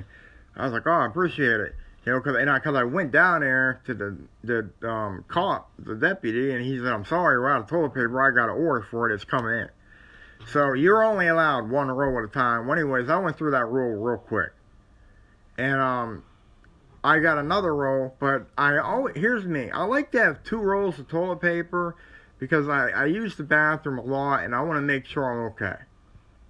So what happened was I got a roll of toilet paper, and you're only allowed one, and I went down to the guard, because toilet paper came in. I went down, to the deputy, because the toilet paper came in, and I said, can I have toilet paper? And he's like, yeah, just bring me your roll. You know, when you unroll the toilet paper, that cardboard thing is there. You know what I mean. You know what I mean when the toilet paper runs out, you see that. It's all hooked up to the small tube things, cardboard tube. Anyway, I went upstairs, and I was like, shit, I still got toilet paper on my thing. What do I do? And this guy came, a trustee, and I said, dude, can you block my cell right now? I asked for toilet paper, and I'm only allowed one roll at a time, and I got to bring you my roll, and I can't do that. I got to unroll this toilet paper all the way, and I got to give it to him. So he was like, yeah, man, sure. So he stood in front of my cell, and I hurried up and I did it, and I hid the toilet paper under my pillow. I got the cardboard thing, I put my new toilet paper down, And then I went down to the guard and I gave it back to him. But something was going through my mind. You know, I read the rules. I had toilet paper hidden in my pillowcase. Okay? And I was thinking, man, if they look at that, and I kept asking, how often do they do self checks and stuff like that? And they said they're just random and it's hardly ever. And it was a dick guard that day. So it was in my mind. I went over to the guy that blocked my cell door that helped me out. And I said, can you block, or I said, do you have a brown paper bag? And he said, yeah. Well, what do you need it for? I said, I needed to put this toilet paper in and throw it away so there's no toilet paper in my room. So he stood there in front of my cell when I put all the toilet paper from my pillowcase into the paper bag. I walked down the stairs, I threw the paper bag with the toilet paper in the trash. Okay? I ain't even lying. An hour after that, a deputy went, and all of a sudden he walked to my cell and started tearing my bed apart. I swear to God. He started tearing my bed apart, knocked everything over, made my cell a mess. But I was like, why is he doing that to mine? I thought, was he seeing something? Was he suspecting something? But if he was, why didn't he do anything at the time? And anyway, he started doing that to other beds too, to other people's beds. It wasn't just mine, but mine happened to be the first one. And I was so fucking glad that I had that toilet paper down there, because I would have gotten in trouble and maybe got more days in jail. And it was in the paper bag in the trash, and I was glad. So anyways, I went to bed on December 25th, or the 24th, and I knew it was my last day. I couldn't believe it. And I'm sitting down there, and me and my wife had arranged for a cab to get me. And what it is you don't have no money in your cell, and if you bring it, they mail you a check. That's what they do. You don't get your money as soon as you leave the cell. If you have money on you, they have that, and they mail you a check. Well, I still got money in my commissary, and I never got it. So anyway, a guard came in. He was new. He was so young, he looked like a baby. I was like, oh my God, nobody's going to respect this guy. It's going to be a bad day. And me and my wife had arranged on the phone. She had drove to a taxi place and said, here, can you pick my husband up from jail? He gets out tomorrow. I can prepay right now. And they said, yes, what's his name? Wrote it down on paper, blah, blah, blah. So my dog's dreaming over there. Hey, Charlie, watch this. Yum Yums. You want some Yum Yums? Charlie, Yum Yums. Yum Yums. There you are. I gotta give you some Yum Yums now. I love my dogs. But anyways, guys, I'm gonna finish this up. I was sitting there. I had already had pre-arrangements. All they had to do was call the cab, and they would come pick me up. It was already paid for. She had she had left some money on the counter for me because she was at work when I would get back. So the driver that picked me up, I called him. I went out there. Well, how it goes is you're just sitting there in the common room in the pod, watching TV, and the guard comes out, and this is exactly what they say. Lonker, pack your shit. You're going home. They said that to everybody. Heard that several times to other people. I went up there, man, and as soon as I went up there, that 6'4" guy was up there, like, can I have this? Can I have that? Can I have this? Can I have that? He basically took everything in my damn pod. Seriously. He basically took everything in my pod. And I said, yes, and he took my mattress, because I had a good mattress, and I had a good pillow, so he exchanged them. He took his, or mine, and put it in there, and put his on mine, which was crappy. So he took a few things, like toothpaste, and stuff. Well, I only brush my tongue and mouthwash, and stuff like that, because I don't got the teeth. But anyway, I'm going to give you Yum Yums in a minute, bud. Hold on, I'll give you some peanut butter, alright? I'll give you some peanut butter and food. How about that, Charlie? Anyways, I got my shit. You go to a door. The door eventually opens. You have all your stuff packed up. They want all your whites and stuff. You put it in a bag, and they call your name, and you go to the door.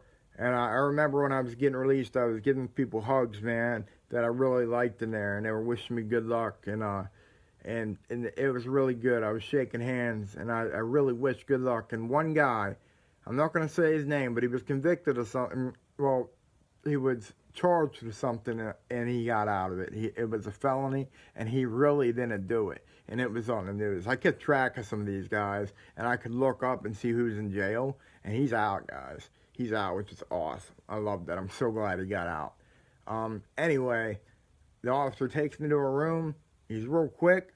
He's kind of mean, and he's blasting music at his station. And he's like, one phone call, get your clothes on. So I got my clothes on, and I look like shit because it's been in a bag for 2 weeks, so it's all wrinkled. And I made a call to the taxi cab, and I told them who I was, and they said, yeah, we'll come and pick you up. We'll come and pick you up. And I went out there. They took me out. They said, make it quick. One guy couldn't find a ride. He was getting let out too. On my way down, I had to pick up another guy. He was in there for like 6 months. So when he felt the air, he couldn't believe it. He was so cold. He had summer clothes on December 25th, and he had to walk home because he couldn't find a ride. So I went out there, and I stood there, and ultimately the taxi cab came. I signed everything out. He took my badge off first, or my wristband. And I had forgotten a Bible and a letter that was 4 pages front and back that I wrote to my wife. It was left there. I accidentally left it there. I couldn't believe it. So somebody got to read an awful long letter. And even the 6'4" guy that was a dominant guy in there trying to take control of the pod shook my hand and wished me good luck on the way. I mean, I never had trouble with him. I just did what I did. I tried to avoid trouble, guys. I stuck to myself, and I was polite to everybody. That's just how I was. That's how you got to be in jail. But you got to stick up for yourself, too. Anyway, I'm going home in a cab. I'm seeing I had just moved to this trailer, too. So I just moved to this trailer, so we were new in it. And I was seeing all these different things that I recognized. And I couldn't believe I was going home. 14 days in there. I know that's not long, but that's a long time for me. I remember on Suicide Watch when I was sitting there, I was thinking one day I'm going to be sitting at home thinking about me sitting in this turtle suit on Suicide Watch. It's crazy. But I got home, and she had left me some money. I told the cab driver, wait, I'm going to tip you. I wanted to tip him. Just for doing that. Just for, doing that. The arrangement. And it was Christmas Day, keep in mind, and this guy was driving. So I tipped him $5. I gave him $5, and I was home. My dogs went crazy. I couldn't believe I was here. I got a shower immediately, and a good shower. And then I ate, and I drank pop, and I ate goodies, and I couldn't believe how good it tasted. It was so crazy because I was on like a diabetic, no sodium meal.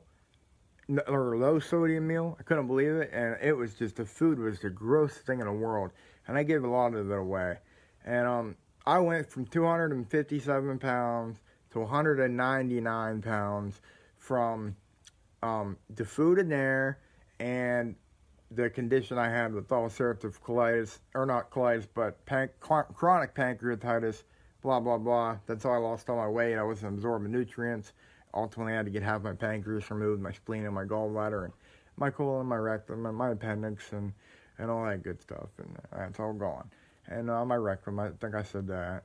So anyway, where was I? Yeah, I was eating food. I was just so grateful to be home. My wife actually Facebook Lived me. And I couldn't believe I was seeing her and I was talking. And she got done at 5, and it's like 1 or 9 o'clock in the morning. It was real early they got me.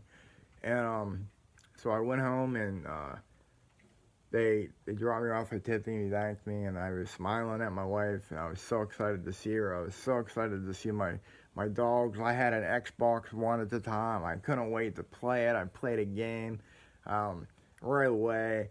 and just got good clothes, man. It was awesome. Just freedom. Your freedom is back. You don't understand what it's like when you don't have your rights, dude. You don't have your freedom. Your freedom is taken away. It's awful. Don't do drugs. Don't do drugs. Um, and when I charged at the police, I wanted them to shoot me dead, and I wanted to stab them. I swear on my life that was in my mind. I would not have stabbed them. I would have just ran at them and made them kill me. But think about that, guys. Not only would I have died, probably, because there probably would have been multiple shots and probably would have been critical. And my wife would have witnessed that. Maybe somebody else, because the road was blocked, so they could have been traumatized by the scene, and my wife. And that cop or cops that shot me would have to go home living what they just killed somebody. They shot somebody, man. They shot somebody. They would have to live with that for the rest of their life and cope with that. Think about that. That's what you do to them. That's wrong. I'm sorry, Boardman. I would never have done that to you, and I am so sorry that I actually did that and, got to suicide by cop arrest, aggravating, menacing, and inducing panic. But I would have never hurt you. I'm not a violent person like that. I would have never hurt you.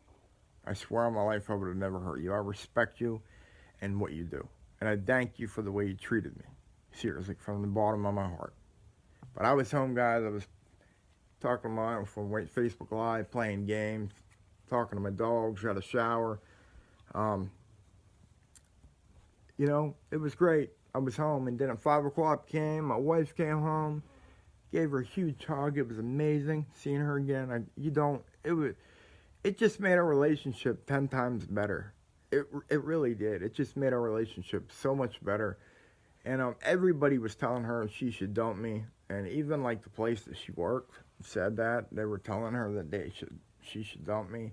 But you know what? She loves me, and we've been married 15 years. Okay, May 10th, 2004. God, that's a long time. We've been married a long time, and I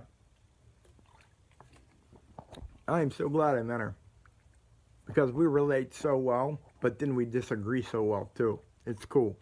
It's very interesting. But Chris, I fucking love you, and I thank you for everything you've ever done for me. I'm very sorry for everything I've ever done to you. I've never hit Chris. I've never, pushed her like I was never violent with her or threw anything at her. I always broke stuff and yelled. But that was still, and called her names, okay? You don't do that, guys. Especially to a woman. That they or a girl, they take that to heart, dude. That. Okay? And I'm sorry, Chris, for doing that. And I got home, and I was so thankful, but then I got diagnosed with chronic pancreatitis in the hospital, and I ended up going through the surgery stuff. I already explained all that in another video, so I'm not going to do that here. But guys and girls, that's my jail experience. My advice to you is obey the law. Obey the law, don't do drugs, and definitely do not do any kind of thing that impairs you and you drive. Don't do it, because you can wreck. What about if I would have killed somebody? I could have killed somebody, or myself. Okay? I could have killed them or myself. That's wrong. That's bullshit, man. I could have killed somebody and been in there for life, or death row. Vehicular homicide. No doubt. Crazy. So anyway, that's how it went, and thank God I never hit nobody and I never died. I never got hurt in my car wreck. It's unbelievable. I rode 7 times, and I never got hurt. I guess it was because, they said it was because I was on drugs and my body was real loose, and I just kind of went with the flow, I guess. So I didn't break my neck or anything like that, so I was alright. Just a few scratches. And that's the end of my jail time, what it was like. Guys and girls, I am a good person. I respect all of you. I would like for you to look in the comments and see some pictures below that I post. That you can Google my name, you can see what I did, you can see I'm not a sex offender, obviously. You can see I'm not a felon. It's just, I try to be as transparent with you guys as possible. I really want you guys and girls to get to know me, okay?